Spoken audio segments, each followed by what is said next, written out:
estén ahí, que se acomoden, que por favor se sienten, porque vamos a comenzar este encuentro muy interesante. Vamos a hablar de educación, vamos a proyectar por supuesto la educación que todos queremos para los próximos años.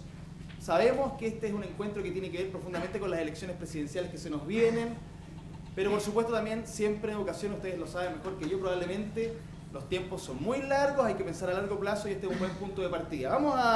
El protagonista de hoy, lo tienen ustedes también, son 3 desafíos pendientes en la agenda educacional, ahí todos ustedes los tienen, y es bien interesante porque vamos a tener una presentación por parte del equipo de Enseña Chile de Políticas Públicas y vamos a poder ir siguiendo este material para entender un poquito de qué se trata la propuesta, que después vamos a contrastar con propuestas también en estos temas, en esta área, de los equipos educacionales, por supuesto, de las candidaturas presidenciales, que por supuesto se están disputando ahí quién llega a la moneda, pero también quién llega al Ministerio de Educación.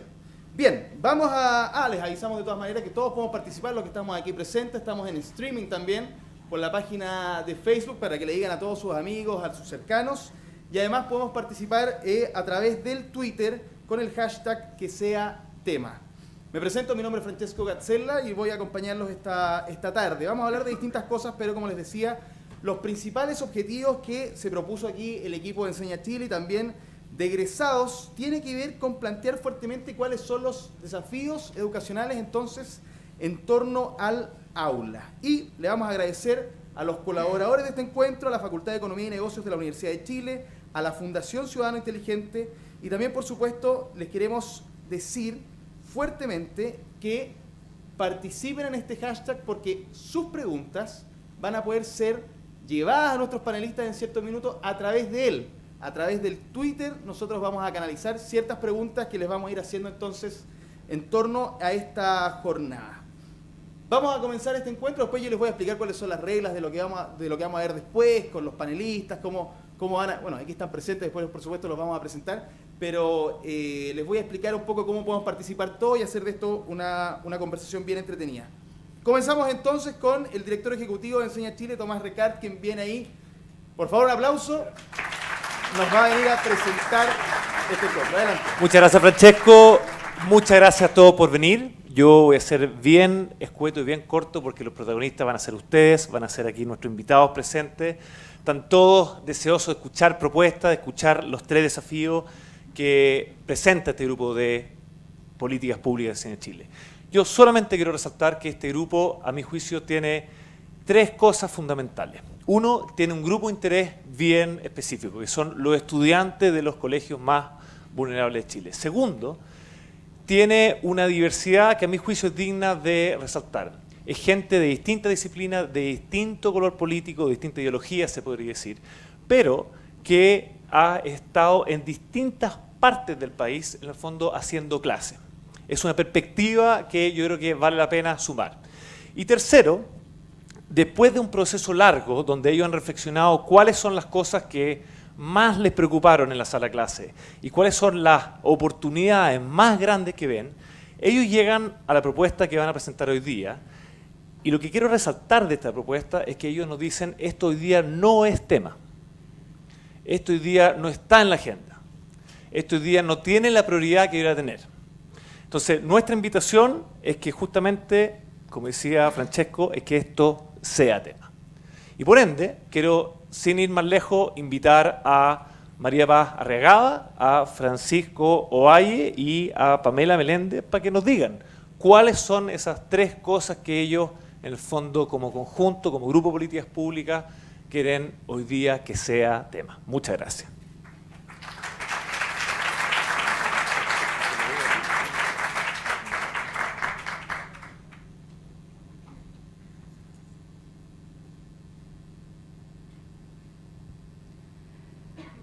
Quiero invitarlos a que por un momento imaginen o recuerden su época escolar.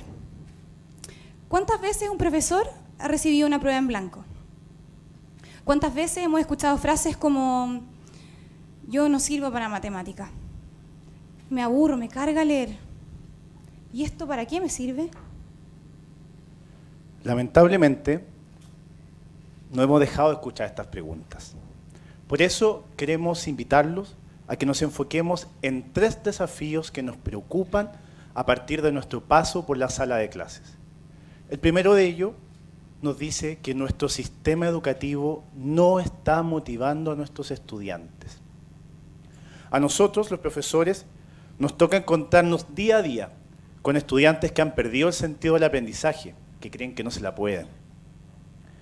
Varios de ellos se esfuerzan, tratan de salir adelante, pero a muchos les toca cuidar a sus hermanos, trabajar, cuidar a sus hijos, y muchas veces caen en un consumo problemático de alcohol y drogas. ¿Y nosotros cómo estamos respondiendo? Haciendo la misma clase que hace 100 años atrás. ¿Cómo logramos motivar a nuestros estudiantes para que quieran aprender? Bueno, déjenme compartirles la historia de una profesora, María Eugenia. Ella enseña lenguaje hace 20 años en el mismo liceo. Y ella, como muchos otros profesores en nuestro país, llama a sus estudiantes cuando faltan para saber si todo está bien. Los felicita por su progreso, por las mejoras que van teniendo. Conecta sus clases con la realidad y su entorno, con los intereses de los alumnos. Y les repite a diario: yo creo en ti, tú puedes, no te rindas. La buena noticia es que como María Eugenia hay muchos profesores. Y estos profesores nos ayudan a creer que sí se puede lograr que nuestros estudiantes se involucren en su proceso de aprendizaje y que un profesor sí puede motivarlos. El otro tema que nos preocupa es la doble brecha de aprendizaje. Y para esto déjenme contarles un ejemplo. Álvaro es un profesor que hace clases de matemáticas en Cunco, en la Araucanía. Y él se dio cuenta que para superar la falta de motivación en sus estudiantes, para lograr un aprendizaje significativo, él tenía un rol. Y este rol tenía que ver con ir más allá de la entrega de contenidos académicos. Él tenía que superar la brecha de habilidades socioafectivas de sus estudiantes. Lamentablemente, al igual que Álvaro, vivenciamos a diario en nuestras salas de clases la ruta silenciosa de la brecha no abordada. Por ejemplo, estudiantes de primero medio que no comprenden lo que leen y por eso se frustran y sienten vergüenza de reconocerlo. Otros que creen que es mejor quedarse en silencio que pedir ayuda. O que prefieren dejar la guía en blanco por temor a equivocarse. E incluso algunos que agreden a otros porque no saben cómo manejar su rabia. No es justo que por nacer en pobreza, además de los evidentes resultados, ¿cierto?, y las diferencias en estos resultados de las pruebas estandarizadas, nuestros estudiantes estén replicando dinámicas de desesperanza aprendida. Pero en la escuela sí se puede cerrar este círculo. ¿Y cuándo lo hemos visto? Cuando los estudiantes participan con alegría en clases, cuando alguno participa de una feria y le presenta a sus compañeros lo que aprendió, cuando resuelve el ejercicio solo, sin copiarle al profesor o al compañero, y cuando incluso se llena de valentía y se inscribe para dar la PSU. ¿Cómo logramos esa escuela que todos soñamos? ¿Cómo hacemos que esos ejemplos que acabamos de escuchar dejen de ser la excepción y se transformen en la regla? Y entonces, ¿qué proponemos? Ojalá les pudiera decir que tenemos una metodología que va a revolucionar esas salas de clases, o que hay una forma correcta de hacer las cosas. Lo que hoy día proponemos parece simple, pero que hoy día no es evidente, y que es volver a confiar en nuestras comunidades educativas. Son tantas las decisiones que hay que tomar en cada una de las escuelas, en el aquí y en el ahora. La política pública debería llevar esa capacidad de toma de decisiones lo más cercano al lugar de impacto. ¿Y cuál es? Aquel que conoce profundamente el problema y puede aventurarse a dar una solución. Por eso hoy día nuestro tercer desafío se convierte en nuestra propuesta, y que hoy es que los equipos directivos sean tema. Para eso proponemos 2 caminos. El primero es fortalecer el rol de esos equipos directivos. ¿Y qué significa eso en simple? significa que a mayor capacidad, entregar mayores atribuciones para que puedan decidir en sus escuelas. La segunda significa entregar cambios estructurales que permitan fortalecer el rol de los equipos directivos. ¿Qué significa eso en simple? Significa sacar los equipos directivos de lo urgente y llevarlos a lo realmente importante, que es que nuestros estudiantes aprendan. Todos sabemos, y muchos de los que vi afuera y que me encontré, sabemos el rol primordial que cumplen los equipos directivos. ¿Cómo nos ha dolido cuando no han estado? ¿Cómo nos duele que estén encerrados en una oficina? ¿Cómo nos duele que estén atendiendo tantas reuniones del Ceremi, la DEPROF, la Agencia de la Calidad, el Sostenedor y cuántas más? Por eso que ustedes estén hoy día aquí y nos estén escuchando para nosotros es realmente importante, porque necesitamos que ellos y sus comunidades sean tema de aquí a los próximos 20 años, porque no es el tema de un gobierno, no es el tema de una política, no es el tema de un político, es un tema país. Es un tema que necesitamos que se perpetúe, porque los gobiernos pasan, pero las escuelas quedan. Esto que estoy diciendo parece tan simple, y vuelvo a decir, no es tan evidente. Es básico que en un equipo de fútbol haya un buen entrenador, que saque lo mejor de su equipo. Por eso, hoy día nuestra propuesta es volver a entregar la confianza a las comunidades y volver a relevar el rol de los equipos directivos, porque estoy segura que si tienen la capacidad y las atribuciones, podrán reencantar el aprendizaje de nuestros estudiantes y ninguno se quedaría atrás. Necesitamos que hoy día los equipos directivos sean tema.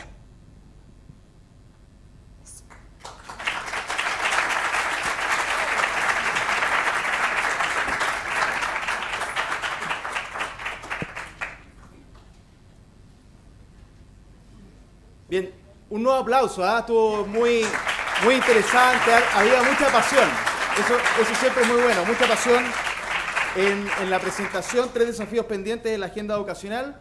Bien, ahora tenemos que contrastar estas ideas, por supuesto, con las candidaturas presidenciales invitadas a este encuentro. Yo los voy a ir presentando y ustedes ahí van a tener que ir tomando posición aquí frente a nuestra audiencia. Me entregaron unas currículum, tienen unas carreras de estos panelistas, son gigantescas, las vamos a tratar de hacer más corta, más rápida, porque son impresionante la cantidad de cosas que tendría que decir si no. Silvia Izaguirre, por favor, adelante, un aplauso. Ella es licenciada en Filosofía de la Universidad de Chile, doctora magna cum laude en Filosofía de la Universidad de Freiburg, Alemania. Ha dictado cursos de Filosofía de la Universidad de Chile, la Universidad Católica de Chile también, entre otras. Ha sido asesora del Ministerio de Educación y actualmente es investigadora del Centro de Estudios Públicos y pertenece, por supuesto, a la candidatura del equipo educacional, ¿no?, de Sebastián Piñera. Muchas gracias por estar con nosotros. Gracias. Bien, sigamos. Lilia Concha, por favor, adelante también. Bravo, un aplauso. Profesora de Educación Diferencial de la Universidad Católica Silva Enríquez y magíster en Educación de la Universidad Católica. Asumió como directora de la Escuela de Educación de la Universidad Alberto Hurtado. Fue nombrada como subdirectora del Consejo Nacional de la Cultura y las Artes y también se ha desempeñado como asesora de Educación Básica del Ministerio de Educación, académica de pregrado y magíster de la Facultad de Educación de la Universidad Alberto Hurtado. Gracias por estar con nosotros. Pertenece a la candidatura del equipo educacional de la candidatura de Alejandro Guillé. Muchas gracias. Cristian Infante, por favor, adelante también. Un aplauso para ti, Cristian. Abogado de la Universidad de Chile, profesor de Historia de la Universidad Alberto Hurtado, máster de la Universidad de Filadelfia y doctor también de la Universidad Católica de Chile. Se ha desempeñado como director del Colegio San Luis Beltrán de la comuna de Pudahuel y como asesor de la División General de Educación. Actualmente es secretario ejecutivo de la Vicaría para la Educación del Arzobispado de Santiago. Muchas gracias por estar con nosotros.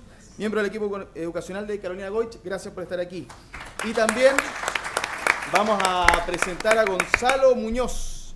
Un aplauso para Gonzalo, sociólogo y magíster en Sociología de la Universidad Católica de Chile. Ha sido director de estudios del Centro de Innovación en Educación de la Fundación Chile, también nombrado consejero de la Agencia de la Calidad de la Educación, para luego asumir la División de Educación General del Ministerio de Educación. Actualmente se desempeña como académico en la Facultad de Educación y actual director del Magíster en Liderazgo y Gestión Educativa de la Universidad Diego Portales. Bienvenido. Muchas gracias por estar con nosotros. Pertenece al equipo educacional entonces de Beatriz Sánchez. Bien, es un aplauso. Les repetimos porque necesitamos, eso lo toqué yo, no sirve para nada, no importa. Yo les quiero comentar nuevamente que participemos, tenemos un streaming, estamos saliendo en vivo y en directo, pero necesitamos que, por supuesto, todo el mundo se entere para que más gente nos vea y además participen, comenten en el hashtag que sea tema. Por supuesto, allí ustedes van a poder vincular preguntas del contenido que escuchamos a propósito de los 3 desafíos pendientes de la agenda educacional, de lo que vayan diciendo nuestros panelistas ahora a continuación en su presentación y en general la pregunta que tengan, ojalá vinculadas a todas las candidaturas, pero siempre ahí se puede hacer un punto con alguna en particular. Nosotros después vamos a tener tiempo para hacer esas preguntas. Les comento brevemente, esto va a iniciar con una presentación de 7 minutos para cada uno de ellos, que nos cuente particularmente cuáles son los desafíos que como candidatura piensan para los próximos 4 años en esta área y en particular, por supuesto, a largo plazo, pero nos interesa muchísimo lo que piensan puntualmente en este tema para los próximos 4 años y además, ¿qué rescatan, en qué coinciden, en qué quizás tienen alguna diferencia con lo que escuchamos recién de la propuesta de Enseña Chile? Después vamos a tener una pequeña conversación. Ustedes son todos muy académicos, por supuesto, pero les pedimos que ahí en la conversación haya una real conversación, pueden interrumpir, pueden complementar, en fin, y después las preguntas del público. Bien, comencemos entonces por, ¿les parece si lo hago así a la rápida? Gonzalo Muñoz, señor, ¿todo ok para comenzar? Vamos. Bueno, buenas tardes a todos y todas. Gracias por la invitación a Enseña Chile, su grupo Políticas Públicas, por invitar a esta reflexión que ojalá continúe, ¿verdad?, en los próximos meses. Es súper difícil en 7 minutos contar un programa, sobre todo para nosotros que además estamos en un proceso participativo que está en estos días además en pleno proceso de sistematización. Por lo tanto, voy a tratar de anticipar algunas cosas, pero sobre todo también generar debate y pronunciarme si alcanzo respecto de algunas cosas que ha planteado Enseña Chile que creo que son fundamentales para el debate educacional de los próximos años. Nosotros, en términos gruesos, estamos definiendo 3 grandes prioridades que creemos que son fundamentales para profundizar las transformaciones educacionales en Chile, para mejorar la calidad de los aprendizajes, sin duda, ¿verdad? Y digo profundizar porque creemos de que si bien el país ha avanzado sustantivamente y vale la pena detenerse 30 segundos en ese diagnóstico, creemos de que efectivamente a nuestro país le falta un trecho muy importante por avanzar en varias de sus políticas educacionales para lograr varias de las cosas que los compañeros de Enseña Chile y compañeras comentaban recientemente y que sin duda requieren mejores políticas educacionales para poder provocar esos cambios al interior de la sala de clases. No son 2 cosas distintas, son parte de una misma cadena que hay que saber articular. Nosotros en eso tenemos, como les decía, 3 grandes áreas de prioridad. Primero, queremos seguir avanzando en la profundización del derecho a la educación en Chile. En la educación escolar, obviamente me voy a concentrar para estos efectos en la educación escolar, y eso significa varias cosas. Voy a dar un ejemplo en este caso en particular, tiene que ver también con eliminar algunos mecanismos de mercado educacional que siguen conspirando contra la calidad de educación entre otros factores, y uno de ellos fundamentalmente el sistema de financiamiento que tenemos en Chile, que uno podría decir está muy lejos de lo que pasa en una sala de clases como la que aquí veíamos, pero no está para nada lejos, porque tener un sistema que desfinancia las escuelas públicas, que no garantiza condiciones básicas como tenemos y como ocurre en muchas partes de nuestro país, creemos de que no asegura el derecho a la educación, y eso implica no solo haber avanzado en varias de las cosas que se han hecho en el último tiempo, sino también profundizar esa transformación hacia el derecho en la educación escolar y también inicial, sin duda. En segundo lugar, fortalecer y crear una nueva educación pública. Nosotros creemos de que no es posible disociar esta conversación sobre la calidad de la educación con el rol que cumple la educación pública, que tiene que ser el faro para todas las escuelas en Chile.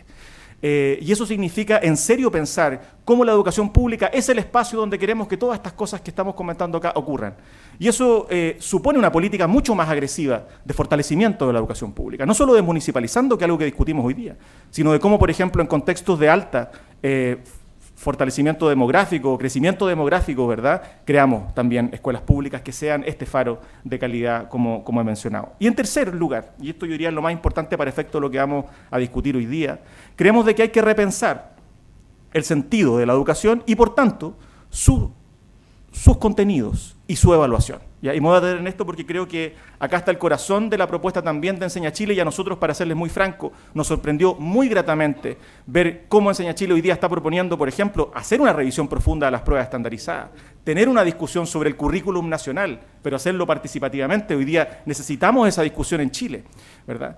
Y nosotros vamos a proponer en nuestro programa una profunda revisión del currículum, que ponga un énfasis en su integralidad, y eso necesariamente nos lleva a una discusión también sobre el tipo de evaluación que hoy día estrecha esa noción de calidad. Nosotros creemos de que se ha avanzado en algunos aspectos de disminución del CIMSE, pero creemos que hay que repensar también profundamente el sistema de aseguramiento, eliminando varios de los incentivos perversos que eso tiene en el aprendizaje, como lo dice Enseña Chile. ¿Ya? Eso es bien interesante para los que no han revisado el documento, de cómo se pronuncia respecto del efecto que está teniendo los aprendizajes nocivamente el uso intensivo de pruebas estandarizadas, y también de un currículum hoy día jibarizado y con varios problemas de fondo. También en este plano nosotros creemos de que, ya me quedan como 30 segundos, ¿no? ¿Cuánto me queda? 2 minutitos. Vamos. También, y quizás para profundizar en este punto curricular, nosotros creemos de que en esto no hay atajos, y yo en esto hago ahí una crítica. Creo que le falta a esta propuesta de Enseña Chile mucho más foco también en el pilar fundamental de cualquier transformación de este tipo, que es el fortalecimiento de la profesionalización de nuestros profesores y profesoras. Eso significa cambiar la lógica de lo que hemos estado haciendo, por ejemplo, en materia de formación inicial, donde hoy día efectivamente hay mejores exigencias para ingresar a la pedagogía, pero no hemos hecho en serio una discusión de política educativa que nosotros sí vamos a impulsar respecto de cómo reformamos la forma en la que estamos enseñando y formando a nuestros profesores. Eso supone al menos ponerse mucho más exigente, y no como hoy día ha ocurrido en nuestro país con escuelas de pedagogía que no están formando profesores para el sistema educativo que requerimos. Nosotros vamos a ponernos en serio respecto de esta discusión, que además significa cambiar la lógica de cómo el Estado se ha relacionado con la función docente. Acá doy un ejemplo. Una de las cosas que plantea el documento Enseña Chile es cómo avanzamos hacia políticas y programas de apoyo a la docencia que efectivamente confíen, ustedes ocuparon esa palabra recién, confíen en los profesores. Nosotros creemos de que lo que se ha hecho en Chile en el último tiempo, sobre todo lo que hizo la derecha en el último gobierno, fue crear políticas y programas que desconfían de la función docente. Cuando uno crea un programa como el Plan de Apoyo Compartido, por ejemplo, que lo que hace básicamente es generar una estructura hacia la docencia que desconfía de su profesionalidad, ¿verdad? Creemos de que no vamos en la dirección correcta. Probablemente Verónica aquí se ríe porque ya estaba en el Ministerio de Educación en ese momento, pero por eso, es la autora. Era compañera. Bueno, de hecho a ella la sacaron en parte por esta razón, ¿o no? No. Qué bueno. No, yo me eché solito, eso toda la gente lo sabe.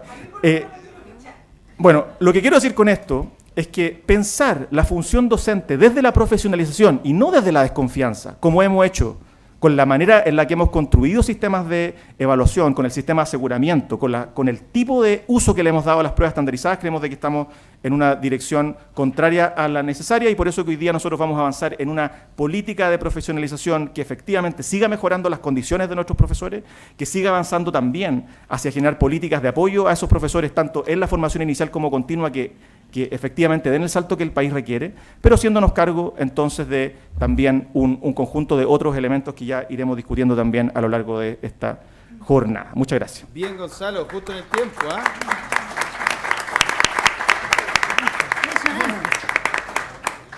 Lilia, por favor, tu turno. Perfecto. ¿Desde ahora ya? Desde ahora ya, vamos. Buenas tardes. Bueno, parto por agradecer también la invitación.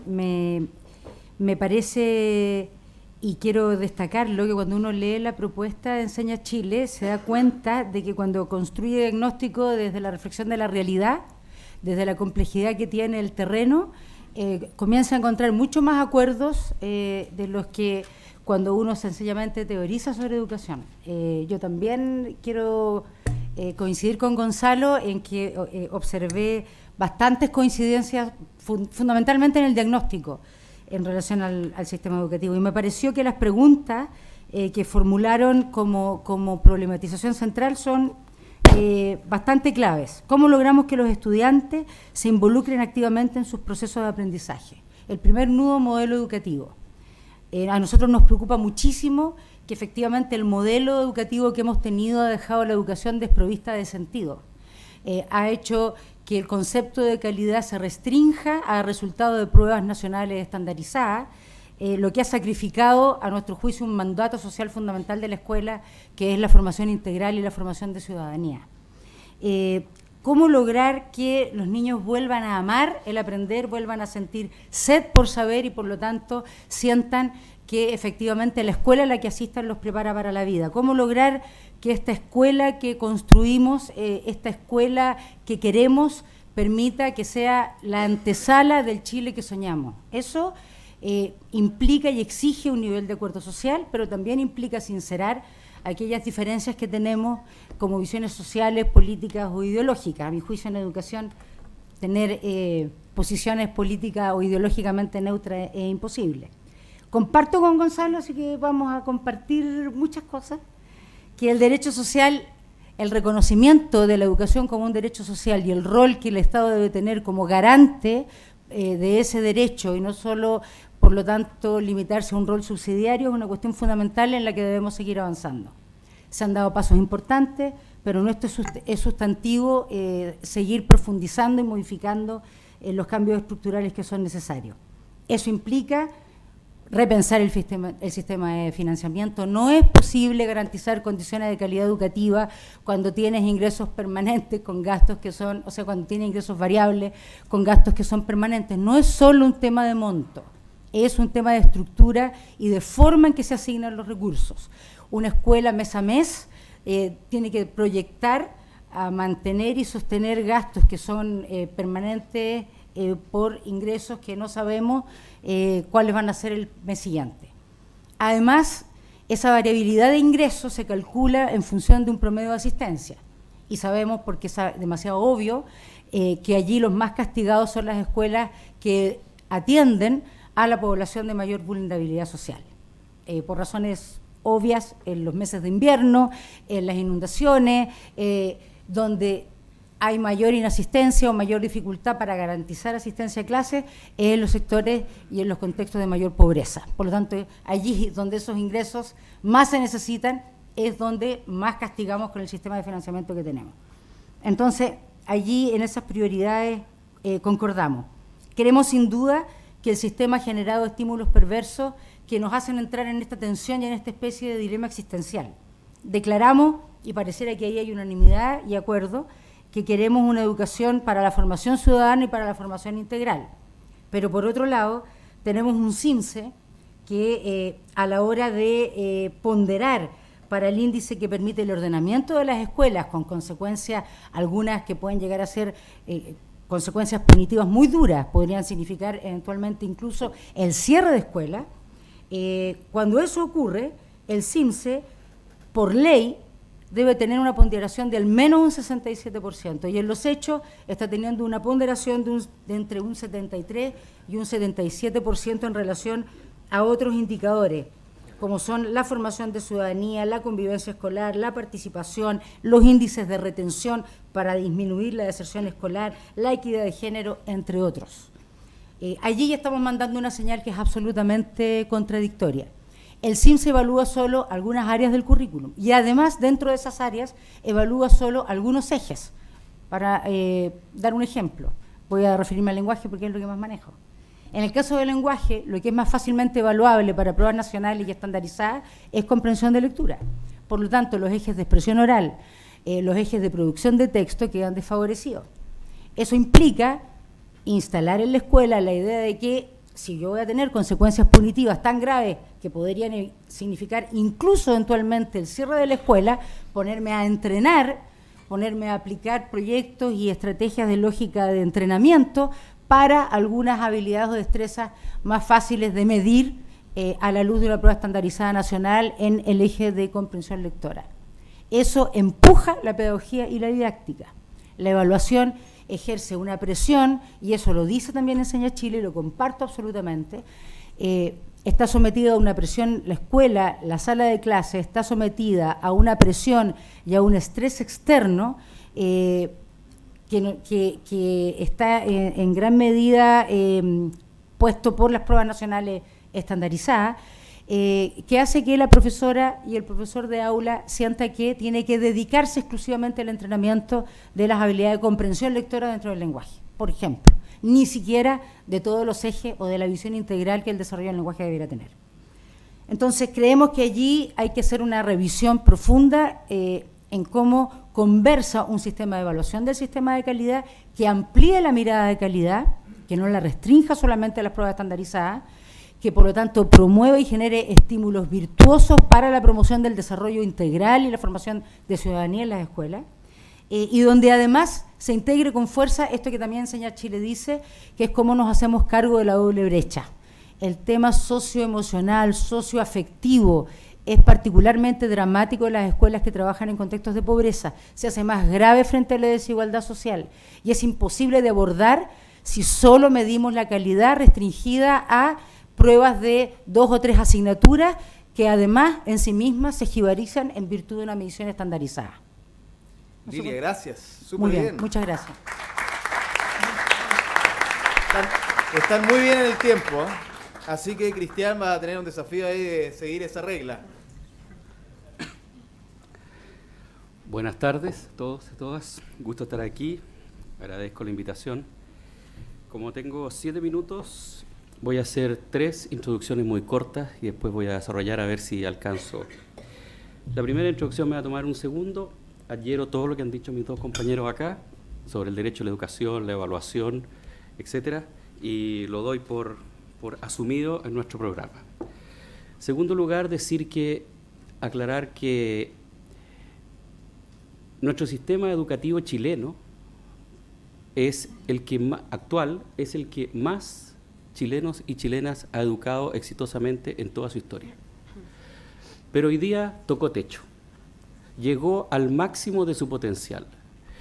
Y eso significa 2 tremendos desafíos.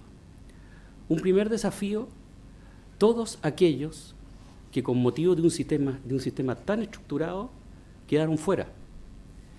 Y una de las primeras miradas que a nosotros nos interesa es ver cómo personalizamos y flexibilizamos políticas para no seguir con sistemas estandarizados, sistemas regularizados, sistemas institucionalizados, para atender a casos particulares. Hoy día, los casos que planteaban aquí las personas del grupo de política, que dicen, este alumno que no está motivado, este alumno que está en segundo medio y que tiene apenas conocimiento cuarto básico, la educación parvularia, la educación técnica, los que abandonan, los migrantes, las personas en situación de discapacidad, etcétera. Necesitamos políticas flexibles, distintas, pensadas para grupos que se quedaron abajo del gran desafío que fue la agenda del siglo XX, la cobertura y la inserción. No voy a profundizar más en ello porque no tengo mucho tiempo. Segundo, nuestro sistema educativo tiene algunos problemas estructurales muy tremendos que impiden hacer lo que Enseña Chile plantea. Primero, no sabemos y no hemos sabido cómo tratar el tema de la inclusión. Seguimos con criterios de integración, seguimos con criterios que los alumnos se tengan que ajustar a una clase y tenemos que cambiar absolutamente la manera de enfrentar la inclusión. No hemos sabido como país y hoy día estamos castigando a los profesores a decirles haga lo que pueda. Segundo, no sabemos cómo usar la tecnología y la tecnología que usan los jóvenes. Seguimos como adultos tratando de enseñarles tecnología a los jóvenes, que es lo más ridículo que hay. Y hoy día requerimos con urgencia un cambio en los usos tecnológicos. Los alumnos tienen que saber programar, tienen que saber investigar, tienen que saber usar la tecnología de la manera que lo usan ellos, pero no como un uso en clases de computación, sino que en base a proyectos, en trabajo, en aprender haciendo, en situaciones reales. Y en tercer lugar, el gran desafío estructural que tenemos, no tenemos cómo trabajar colaborativamente, ni los alumnos ni los profesores, partiendo por la jornada escolar completa que impide hacer eso. ¿Y qué es lo que necesitamos? Necesitamos enfrentar y abordar esos temas estructurales que estamos teniendo, que el mismo sistema impide que funcione. Por otra parte, se nos viene la agenda del siglo XXI. Los niños que entran ahora a prekinder van a ser los trabajadores del año 2035. ¿Qué sabemos lo que necesitan? ¿Qué sabemos? ¿Qué conocimientos van a tener? ¿Qué oportunidades laborales van a haber? ¿Qué carreras van a existir? Por lo tanto, dentro de nuestra política, un segundo foco fundamental va a tener que ver con promover un diálogo nacional y un diálogo principalmente entre los profesores y desde los profesores para el desarrollo del pensamiento, el aprendizaje colaborativo, el uso de las tecnologías, la inclusión, las nuevas metodologías de enseñanza, etcétera, porque es la única manera de recuperar la motivación de los alumnos, el trabajo de los alumnos, etcétera. En tercer lugar, no sé cómo voy de tiempo. Vas bien, vas bien. Te quedan unos 3 minutitos. Ya. En tercer lugar, estoy resumiendo, porque en tercer lugar, para hacer estos desafíos de abordar con flexibilidad todas aquellas poblaciones que se nos quedaron atrás durante tantos años, y para abordar con visión de futuro todo lo que viene para la educación chilena, necesitamos a todo el país participando y creando, a los profesores, a las comunidades, al gobierno, a las empresas, a todo el mundo. Y en el mundo de la relación con las escuelas necesitamos una nueva relación entre el Estado y las escuelas. Una relación que permita la creatividad, una relación que permita que los profesores puedan trabajar y producir. Cuando uno ha hecho cosas con los profesores en esta línea, descubre cómo florecen los profesores. Si los profesores están aburridos hoy día en las salas de clase, están achatados, están agobiados, ¿ya? Necesitamos darle ánimo. Tenemos en Chile profesores y directores más formados que yo creo que como nunca en la historia de Chile y como nadie en Latinoamérica. Y no estamos sacando partido de ese tremendo potencial. Necesitamos profesionalización, construir capacidades y desde las bases de los profesores. Un cuarto foco fundamental para nosotros es la educación técnica profesional. Nuestra candidata lo ha planteado ya en varios foros fundamentales. La educación técnica profesional es una deuda tremenda y es aquella donde están los más vulnerables, los más pobres y además que tiene que ver más con estas metodologías de aprender haciendo, de hacer, de usar las tecnologías y de pensar para la productividad y para el futuro. Para nosotros vamos a postular primero crear un sistema de aprendizaje a lo largo de la vida, fundamental, que incluya lo escolar pero que siga. Segundo, mantener la gratuidad en educación superior al 60%, pero generar un 100% de gratuidad para carreras de 4 o 5 semestres para todos los chilenos y chilenas. Porque es fundamental que todo el mundo tenga el derecho de al menos tener 2 años. Después podremos seguir avanzando hacia la gratuidad. Tercero, nos parece fundamental que la propuesta que se ha hecho de CFT estatales no se limite a que tengamos unos CFT que sean iguales a los CFT particulares. Para nosotros los CFT estatales tienen que ser centros tecnológicos de alto rendimiento de clase mundial, en el cual los alumnos de tercer y cuarto medio puedan asistir a esos centros, donde pueda haber capacitación para adultos y podamos generar estas trayectorias educativas. Y por último, dentro del mundo de aquellos que se nos han ido quedando abajo, la educación inicial, la formación inicial y la educación parvularia, tenemos una serie de medidas, especialmente aquellos que están en los lugares más alejados, los lugares rurales o lugares vulnerables donde no pueden ir. Sabemos el efecto fundamental que tiene la educación inicial en nuestros niños y nuestras niñas. Cristian, muchas gracias.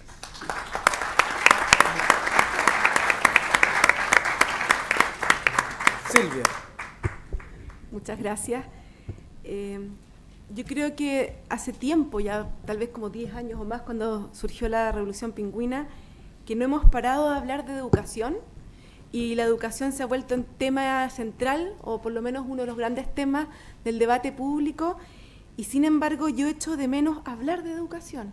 Creo que no hemos pasado hablando del lucro, del copago, de desmunicipalizar de esta forma o de esta otra forma. Hemos estado hablando mucho de la macroestructura y hemos dejado de mirar lo que pasa adentro del aula, el foco, qué pasa entre la interacción profesor-estudiante. Y lo que nos dice la evidencia es que lo que más impacta en el aprendizaje del estudiante es la relación alumno-profesor y en segunda instancia el segundo factor que más incide es el rol del director y su equipo directivo. Y eso no ha estado en la mira hace mucho tiempo.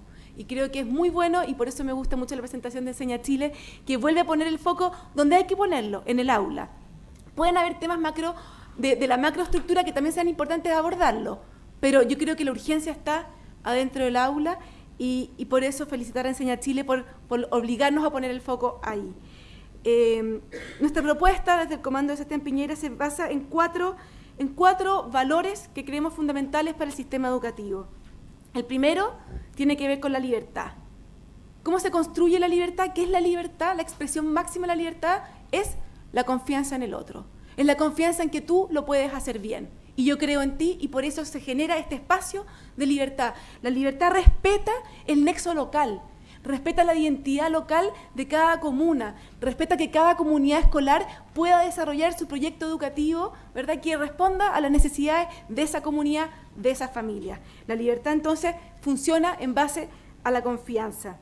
Y la libertad también permite la innovación, que creemos que es fundamental la innovación pedagógica. No podemos seguir haciendo clases como en el siglo XIX, ni siquiera siglo XX, esto es siglo XIX, ¿verdad? Estamos en el siglo XXI, tenemos que innovar, y eso también se construye en base a confianza y en base a esa libertad.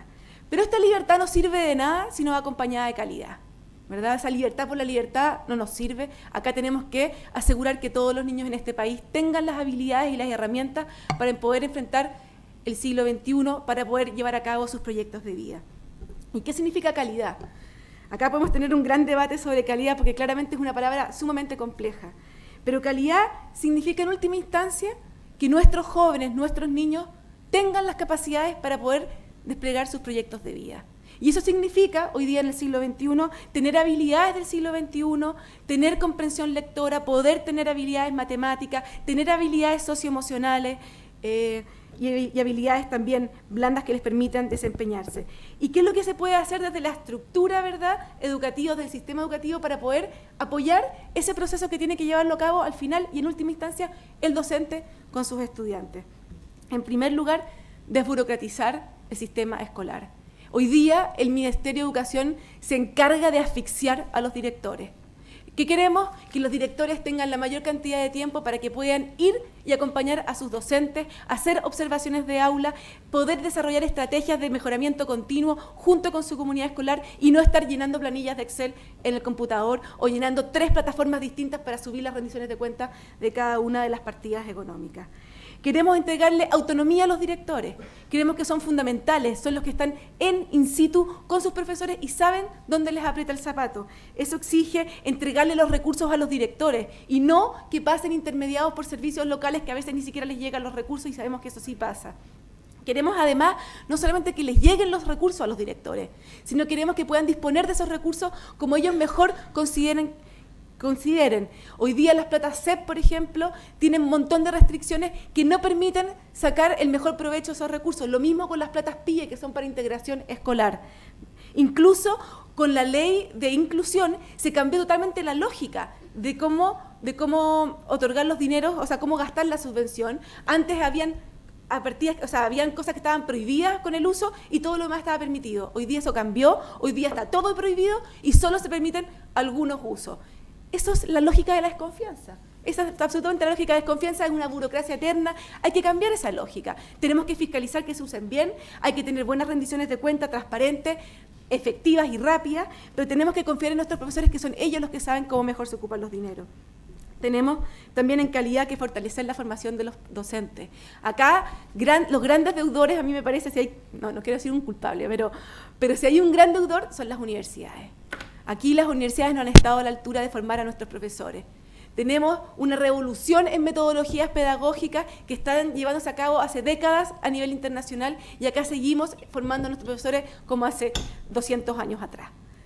Acá las universidades tienen que ponerse al día, y ahí el Ministerio de Educación puede ser un aliado con convenios de desempeño que les exija innovar en su forma de enseñar y de formar a sus estudiantes.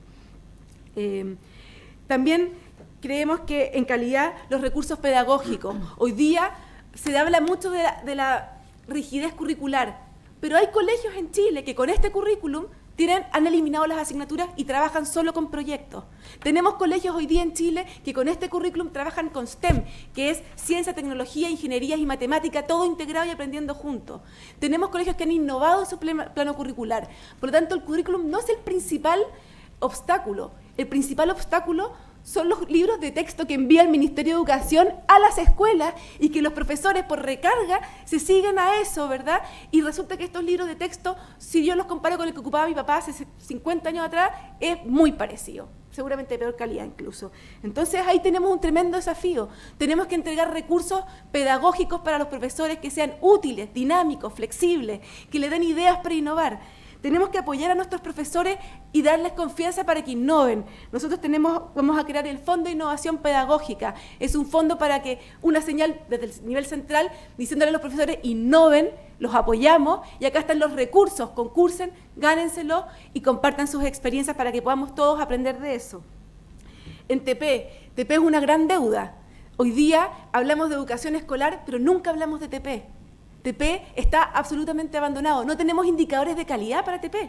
Seguimos, ¿verdad?, midiendo TP con los indicadores del CIMSE Matemática y Lenguaje, pero resulta que TP debiera entregar líneas de formación y con competencias laborales que no se miden. Queremos ahí fortalecer la Agencia de la Calidad y justamente crear indicadores pertinentes para la técnico profesional, que tengan que ver con evaluación de competencias, que entregue al mismo estudiante un certificado con sus competencias y que sea un certificado para entrar y para ingresar al mundo laboral. Ahí también hay una tremenda deuda con la educación parvularia, donde no existe ningún indicador de calidad, no están los estándares de calidad de la educación parvularia, no existe la unidad dentro de la Agencia de la Calidad que tiene que monitorear la educación parvularia. ¿Cómo vamos a mejorar la educación parvularia, que es clave para la equidad, si no tenemos ningún sistema de calidad que avance, que empuje, digamos, al sistema a mejorar? En TP tenemos pensando flexibilizar el currículum para que los jóvenes puedan hacer su formación general en el liceo, pero su formación profesional directamente en los centros de formación técnico de educación superior. Eso exige, por supuesto, un cambio legal, hay que ver si va a haber el apoyo en el Congreso, pero en los distintos países del mundo la educación TP se da ya en la educación superior, es considerada educación superior, empieza a los 16 años. Aquí la formación que entrega el DUOC, el INACAP, que son de muy buena calidad, cuesta un poquito más caro solamente que la que entregan los liceos TP y es bastante de menor calidad la que entregan los TP. Creemos que ahí se puede flexibilizar en beneficio de los estudiantes. El PAC, a diferencia de Gonzalo, yo creo que fue una excelente iniciativa, tiene que ver con recursos pedagógicos, pero tienen que ser voluntarios. Los colegios tienen que poder elegir. Muchas veces desde el Ministerio y desde el nivel central los bombardeamos con distintas iniciativas y están como vueltos locos los pobres, atajando goles y que el sostenedor les pide una cosa, el Ministerio, eso se acabó. Tenemos que confiar en nuestros directores y nosotros tener que ofrecerles distintos recursos pedagógicos, como el PAC, que es una excelente iniciativa, otras innovación como el STEM, que puedan utilizar su hora de libre elección en la unidad de proyecto y entregar programas de proyecto, acompañarlos para que puedan implementar el sistema de proyecto, que es un sistema donde se aprenden todas las asignaturas de forma integral en base a problemas, pero tiene que ser el sostenedor y la comunidad educativa la que los elija. Para cerrar, Silvia, porque se nos acabó el tiempo. Ya, entonces para cerrar, en equidad, cómo atraer a docentes y a directores de excelencia al contexto difícil, eso es una deuda que tiene la carrera docente, y inclusión, PIE obligatorio, no existe el PIE obligatorio, no, o sea, programa de integración escolar obligatorio, no hay financiamiento para los niños con discapacidades en todos los colegios de Chile, tiene que haber, el Estado se tiene que poner con ese financiamiento, y tenemos que tener indicadores de calidad de inclusión, no tenemos ningún indicador, no se evalúa los colegios por eso. Y otro punto, y creo que quiero decirlo, y con eso termino, siempre hablamos de los estudiantes y de la educación escolar, y nunca hablamos del 20% de jóvenes que no está terminando el colegio. Son como 70.000 jóvenes entre 15 y 18 años que están en la calle, no están terminando su cuarto medio, y tenemos que hacer algo para poder tener a estos niños dentro del sistema escolar y darle oportunidades. Gracias. Un aplauso y aprovechamos de aplaudirlos a todos también ahí por la presentación de cada uno de los comandos. Les recordamos, todos pueden participar entonces con el hashtag que sea tema cada una de las cosas que ustedes dijeron y que sea tema también, por supuesto, las preguntas que ustedes están haciendo para nuestros panelistas. Escuchamos muchas cosas a partir de las intenciones, ¿no?, que tiene cada candidatura. Varias, de alguna manera, ustedes quieren plantear transformaciones estructurales a distintas cuestiones que tienen profunda relación probablemente con lo que Enseña Chile plantea en su documento, cuando hablamos del sistema de financiamiento, el currículum, las pruebas estandarizadas, que particularmente terminan la burocracia ahora al final, por ejemplo. terminan en una palabra clave que es la confianza en la comunidad, que parece que en general está todo el mundo muy de acuerdo, y cuando uno conversa particularmente con los directores, en general, en entrevistas, en medios de comunicación, siempre tienen ese anhelo de que haya más confianza. Uno lo puede describir fácilmente en su trabajo, pero tiene que ver con el sistema en su conjunto.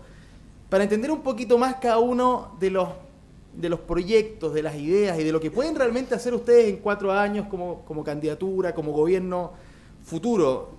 Ustedes conocen bien el Estado, conocen bien el Ministerio, saben que no solamente es uno de los más grandes, sino también es súper complejo avanzar en medidas ejecutivas, que por supuesto tienen los gobiernos, y también discutiendo cada tema en el Congreso, incluso puede ser muchísimo más largo. Entonces, si pudiesen decirnos de forma quizás más concreta, en algún punto que ustedes consideren que es más urgente hacer una transformación y que esté vinculada al documento que planteó aquí Enseña Chile. Y los invito, por supuesto, ahora en esta parte, a que conversemos, a que realmente veamos las posturas de cada uno. Si alguno que quiera tiene algo que agregar a lo que dice el otro, bienvenido, no esperen su turno, sino vamos conversando. Así que, frente a esa pregunta, ¿a quién le interesaría partir? Si quieren, ¿podemos mantener el orden? Bueno, tengamos el orden. Como ustedes quieran, pero Desordenado. desordenémonos. Vamos conversando un poco. Gonzalo, Vamos a sacar el pañuelo. No. Son muy académicos ellos, pero vamos.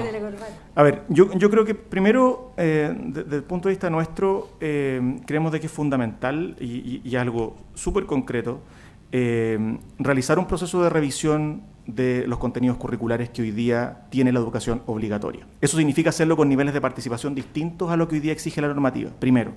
Ya, y eso es un proceso fundamental. Yo creo que hoy día hay un consenso, no lo dijo Silvia, porque claro, efectivamente el gobierno de Piñera, ustedes saben, modificó el currículum en la última fase y ustedes igual han planteado que van a hacer una transformación curricular. Sería importante ver si siguen con esa idea o no, porque hay cierto nivel de consenso en eso.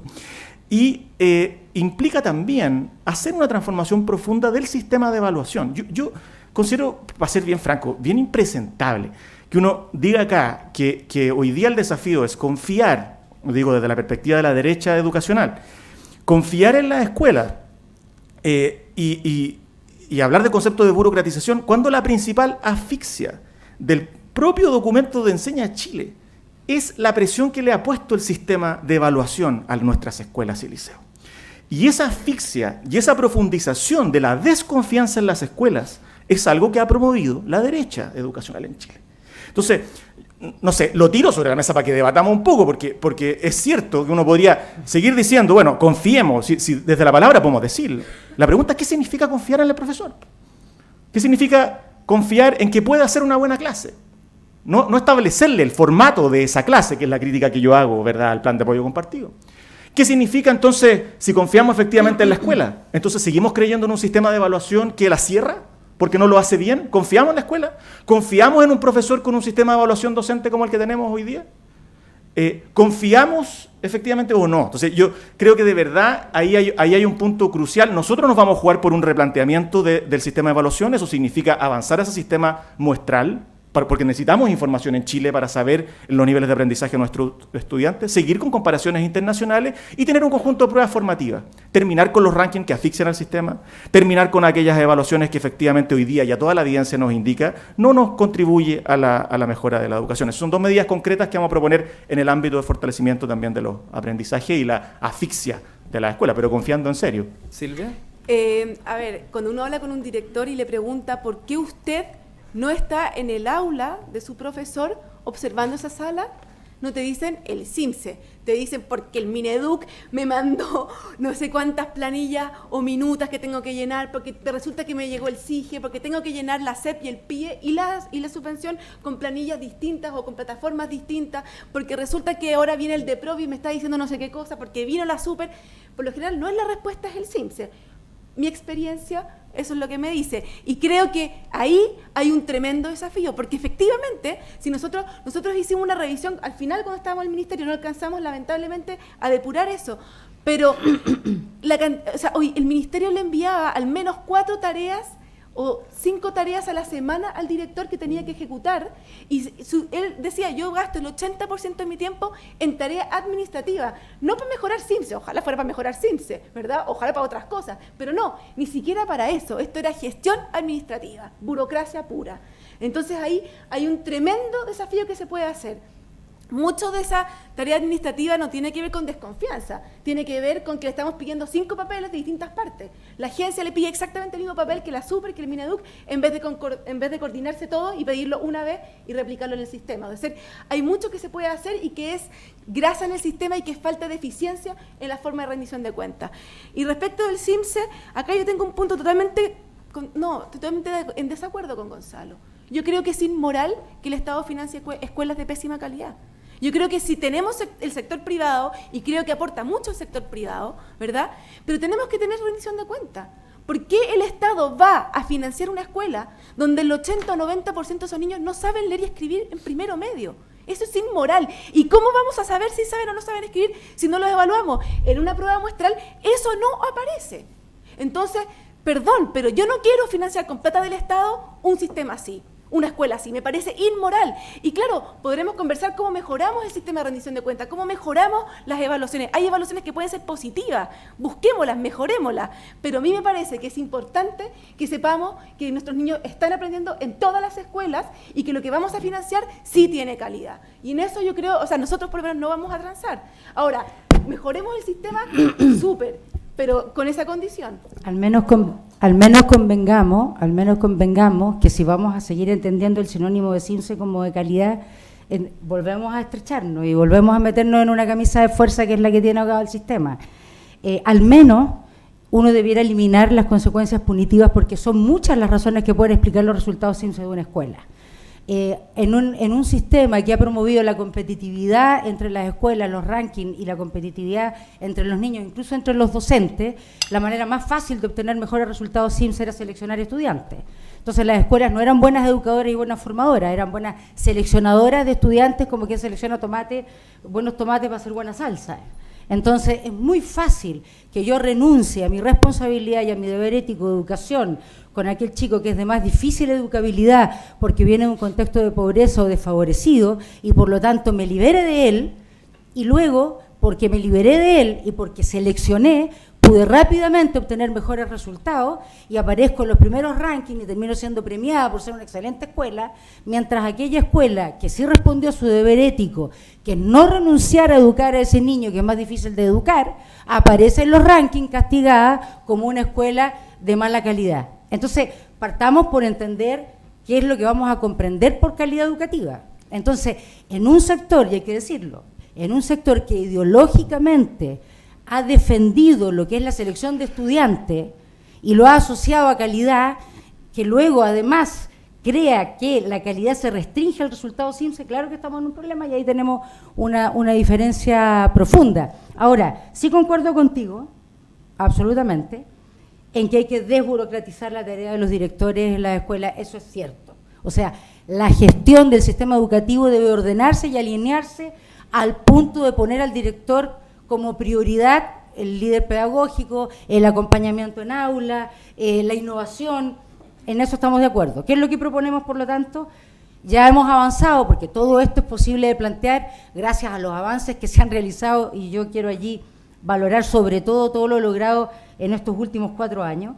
Ya hemos avanzado de manera sustantiva en algo tan relevante como la construcción de una carrera docente para profesores de aula. Hay que avanzar en el diseño de una carrera para docentes directivos.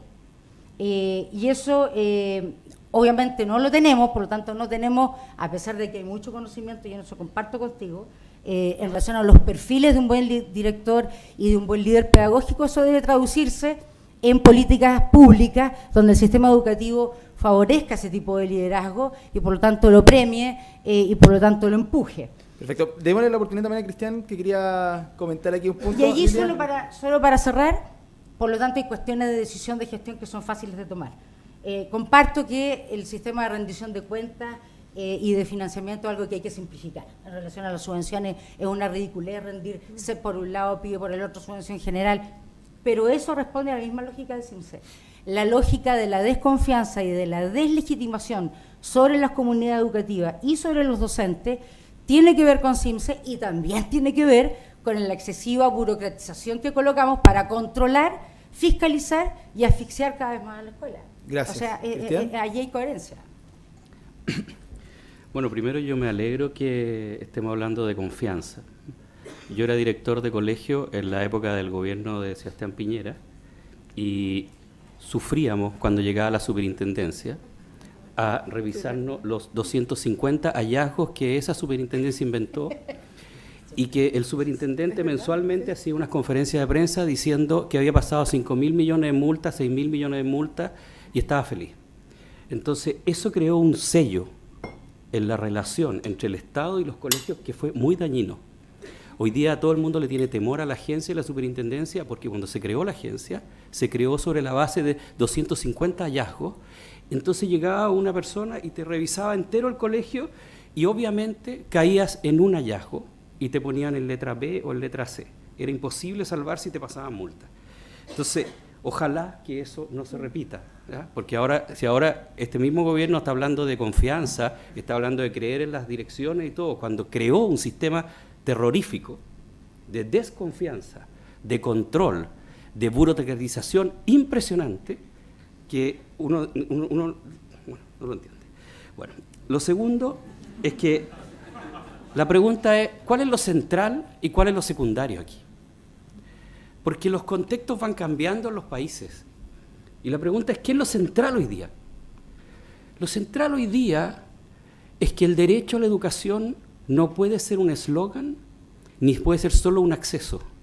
El derecho a la educación es que alguien entra, aprende, se desarrolla como persona, comparte con otros, convive y tiene un proyecto, se motiva. Ese es el derecho a la educación.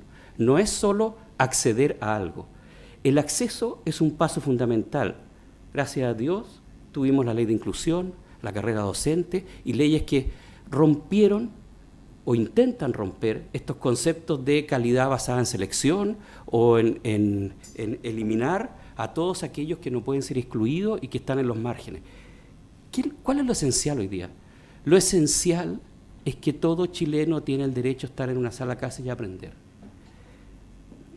Yo tengo una hija que es educadora diferencial y lo es porque su compañera de curso tenía síndrome de Down en el colegio y aprendió a convivir con ese niño. Iban a las fiestas juntos, etc.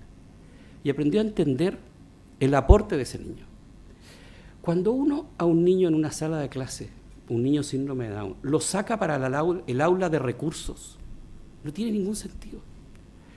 Cuando le hace hacer trabajos que no corresponden a él, no tiene ningún sentido. Pero cuando uno lo pone en un grupo de alumnos donde se trabaja el problema del agua en el mundo, ese niño tiene una opinión. Porque ese niño vive el problema del agua como todos los demás chilenos y los ciudadanos del mundo, pero ahí, en ese grupo, él representa a los niños con síndrome de Down y es insustituible en esa voz de esa minoría. Y por lo tanto, eso pasa con ese niño, pero pasa con todos los niños, con ese que tenía aprendizaje de cuarto básico estando en primero medio, tiene una voz que decir. Y mientras no cambiemos la lógica del sentido educacional para entender que esto no es la lucha por los resultados, que no es quienes le ganan a los otros, sino que es que todos tenemos el derecho a estar en una sala de clase y tenemos una voz que decir, y que todo el sistema debe ayornarse a ese nuevo espíritu, no vamos a cambiar. Y eso implica metodologías distintas. Implica a veces tener 60 alumnos en una sala de clase con 3 profesores. Implica cambio, implica incorporar la tecnología, implica botar las paredes, implica crear colores, implica creatividad. Y con todo lo que tenemos no tenemos ninguna creatividad. Entonces, el tema de fondo es qué es lo esencial. El CIMSE seguirá al CIMSE, pero si le seguimos dando al CIMSE el rango de calidad de la educación, no vamos a avanzar. La calidad de la educación está en la creatividad. Y por último, eso implica innovación, habilidades de desarrollo del pensamiento, pero también implica, muy importante, distribuir el liderazgo. Y nosotros creemos que la carrera de los directivos, la carrera de los equipos directivos, debe ser priorizada hoy día pero bajo una concepción de liderazgo distribuido, porque es la única manera de armar equipo y trabajar colaborativamente. Trabajo colaborativo. Bien, Totalmente de Cristian. acuerdo. Hay varios puntos que ustedes plantearon quedan un poco, digámoslo así, bien en simple, difíciles de proyectar para un solo gobierno. Probablemente, además, ustedes vienen planteando estas ideas hace muy buen tiempo. Y por más Es que estamos en un cambio de época, con las reformas de inclusión, de nueva educación pública, de red docente, y todo lo que está pasando en el mundo, estamos cerrando una época. Y yo creo que los 4 que estamos acá, que además nos conocemos, hemos trabajado juntos y podemos tener muchas coincidencias y muchas discrepancias, pero somos capaces de trabajar juntos, algo que no en todas las áreas ocurre. Absolutamente, no, pero mi punto para estamos partiendo de una época que va a durar 30 años. Para Por lo continuar el tanto, debate, esto no es para no, 4 sin años. duda, me imagino, y ustedes están pensando, por supuesto, en más tiempo, pero la pregunta que les quiero hacer para continuar ahí debatiendo tiene que ver con que, por supuesto, los cambios que ustedes plantean son a largo plazo, pero insisto con el punto de que es complejo, muy complejo, y ustedes lo saben muy bien, cómo ir dando esos pequeños pasos, esos primeros pasos en la institucionalidad que ustedes tendrían que manejar o asesorar, compartir ahí las ideas si es que son gobierno. Y desde esa perspectiva, si no me equivoco, y ustedes me pueden corregir, pero me imagino que ustedes llevan mucho tiempo comentando estos puntos.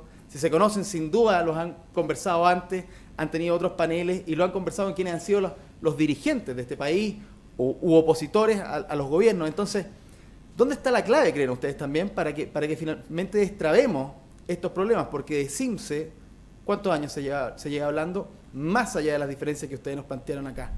Mucho tiempo, ¿no? ¿Lilia? Sí, a ver, yo creo que aquí el Estado tiene que asumir una distribución, una garantía de distribución de condiciones a todas las escuelas. Allí ya partimos teniendo diferencias. Por ejemplo, con programas como Liceo Bicentenario, en fin, donde tú tomas 10 o 20 o 50 o 100 liceos, donde además la selección tiene un peso muy importante para explicar sus resultados, y crees que con eso ya construiste o aportaste a calidad cuando tienes a la gran mayoría de la población escolar asistiendo a escuelas donde el Estado no se ha hecho cargo de garantizar condiciones mínimas. Entonces, ahí hay una cuestión de rol del Estado como garante que es fundamental como sistema en general. En relación a los docentes, ya se comenzó a avanzar en la carrera de docente en escuelas básicas, en enseñanza media y en educadoras de párvulo, de NT1 y NT2. Pero sin duda debemos avanzar a construir una carrera docente, en el caso de las educadoras de párvulo de sala cuna, que cada vez aumenta más de cobertura, y allí estamos hablando de niños incluso lactantes, donde los coeficientes técnicos y los estándares de exigencia para la calidad deben mejorar. Hay que decir que nosotros antes teníamos estándares en virtud del decreto 315, por ejemplo, en el caso de educación parvularia, que en el gobierno de Piñera bajaron. El decreto 115 disminuyó, es decir, aumentó la cantidad de lactantes por adulto. Eso hay que revisarlo y ese es un decreto que hay que derogarlo y elevar los estándares al nivel que corresponde. Hay que avanzar en la construcción de una carrera para docentes directivos, para todo lo que hemos dicho en relación a la estratégica y fundamental labor que debe cumplir un director como líder pedagógico en sus instituciones. Y, por supuesto, en el caso de los profesores, hacerlos sentirse legitimados. Los niños no van a aprender si no se sienten legítimos aprendices, y eso tiene que ver con las expectativas que se tienen sobre sus capacidades de aprendizaje. Lo mismo ocurre con los docentes.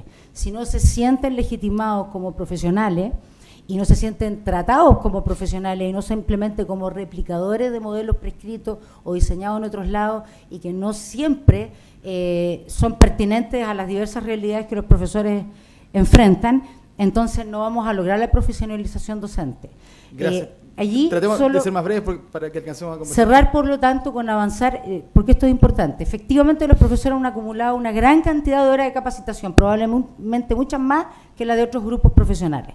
El punto es el tipo de perfeccionamiento que reciben. Necesitamos un perfeccionamiento en servicio, capacitación en la acción, que esté vinculando la teoría íntimamente con la tarea y el trabajo del aula. Necesitamos un profesor acompañado en la sala de clase y no solo asistiendo fuera de jornada a capacitaciones teóricas que a veces nada tienen que ver con las necesidades de sala. Gracias, Cristian. Breve, por favor, breve. Vamos. Sí, siendo bien concreto, dos cosas que son fundamentales. La primera es que tenemos que mirar los nudos estructurales y pegar una primera revisión a los nudos estructurales que hoy día tenemos. Por ejemplo, miren, el gobierno presentó un plan de modificación curricular de tercero y cuarto medio. Ese plan va a tener un problema gigante, porque cuando tú quieres integrar horas y tienes tan unido todo el sistema a las horas del plan de estudio y las horas del plan de estudio sirven de base para también las remuneraciones de los profesores y la cantidad de profesores en un colegio, significa que es imposible modificar la manera que va a enseñar.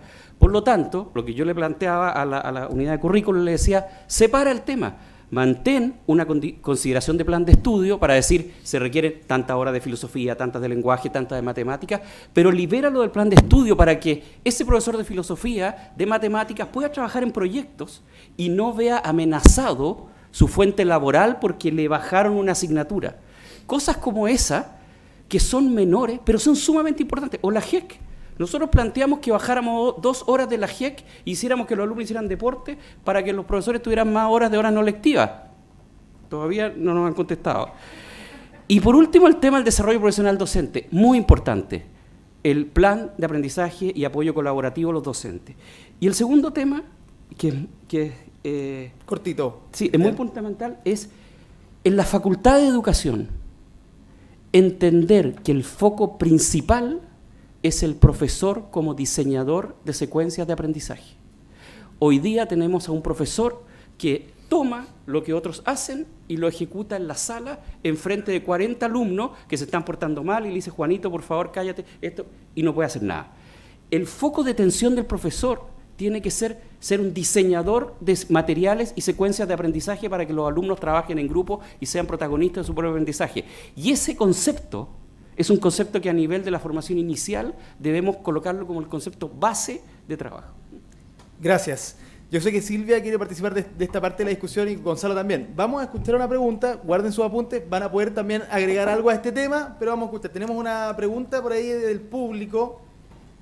Chicos, ustedes por allá me dijeron, ¿no? Por favor, de pie, vamos. Queremos que te presentes para que participes aquí con todos nosotros del debate. Va llegando el micrófono. Llegó. Bien, ¿cuál es tu nombre? Camila.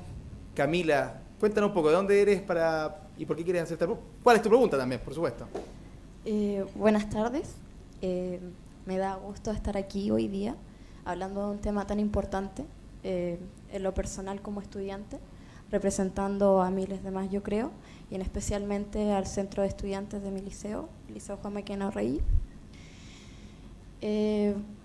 Voy a partir presentándome. Me llamo Camila Canales, soy de tercer año, técnico profesional, en administración de empresas.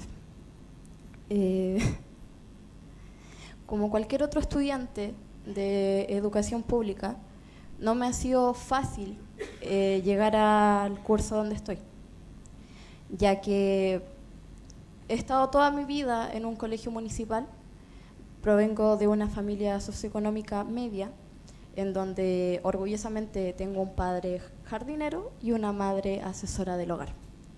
Mi padre llegó hasta 8º básico y mi madre hasta 4º básico, lo cual me imposibilitó y me dificultó muchas veces mi aprendizaje, ya que en una sala, como ustedes saben, a veces hay 45 alumnos y un profesor. Por lo tanto, el profesor no daba abasto a veces para poder decirle, oiga, sabe que me siento mal o tengo tales problemas en la casa.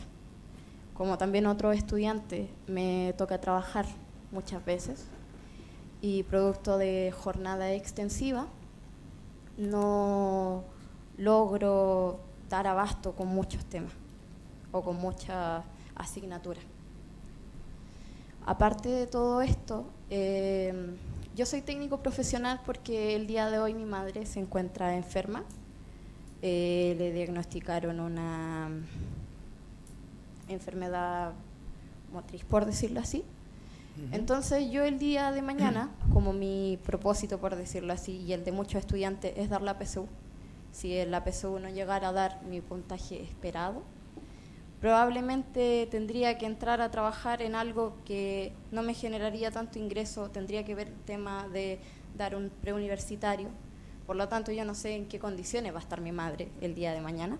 Por lo tanto, opté por el técnico como una fuente de salida. Pero esto no quiere decir que yo no quiera dar la PSU.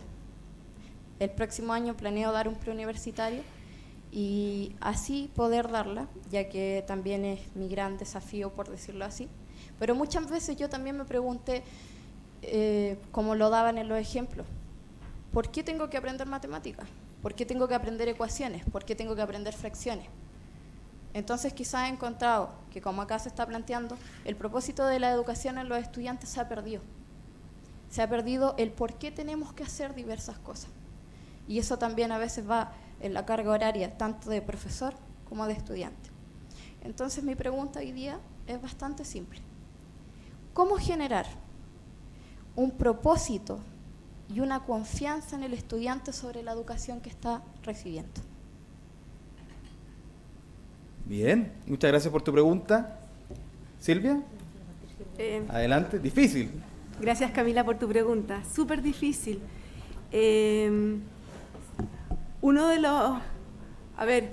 Justamente uno de los beneficios que tienen ciertas metodologías de enseñanza, como la metodología, por ejemplo, proyecto, tiene que ver justamente con que hoy día en el siglo XXI ya no necesitamos aprender ecuaciones de forma abstracta o conocimientos de forma abstracta que no tenemos ninguna vinculación con la realidad y no tenemos idea para qué nos sirve, ¿verdad? Y eso genera frustración, eso genera desempatía, genera desinterés de los estudiantes, desmotivación, y lo que hace justamente esta metodología proyecto es que todos los conocimientos y todas las habilidades que tú vas desarrollando, ¿verdad?, tienen que ver con un desafío puntual que te genera el proyecto. Tú tienes que, por ejemplo, en tu colegio tienen que construir un gimnasio. Ese es el proyecto que tienen ustedes en tercero medio. Y por lo tanto, tienen que hacerlo, ¿ya? Si se ganaron una licitación, tienen que construir un gimnasio y empiezan entonces a tratar de diseñarlo, y la matemática que tienen que aprender es porque tienen que levantar el gimnasio y no se les puede caer con un terremoto, y tienen que aprender de materiales, y tienen que aprender de química, y tienen que aprender para qué sirven los gimnasios y qué diseño tienen, y luego tienen que gestionar, tienen que empezar a llamar a las empresas y cotizar, tienen que hacer una planilla Excel y hacer un presupuesto, tienen que levantar recursos. Entonces, una enseñanza integral donde todos los conocimientos responden a una necesidad que tú tienes y que tu comunidad tiene en este minuto. Y todo tiene sentido en ese sentido. Y eso es lo que se está usando en otras partes del mundo, igual que la metodología STEM, que integra las ciencias con la ingeniería, con la tecnología, y tiene que ver con que cada vez es más importante entender para qué sirven, ¿verdad?, los conocimientos que estamos adquiriendo y las herramientas que estamos desarrollando, porque si sentimos que no tiene sentido, poco entusiasmo puede crear en los estudiantes. Y ahí está el trabajo de los docentes.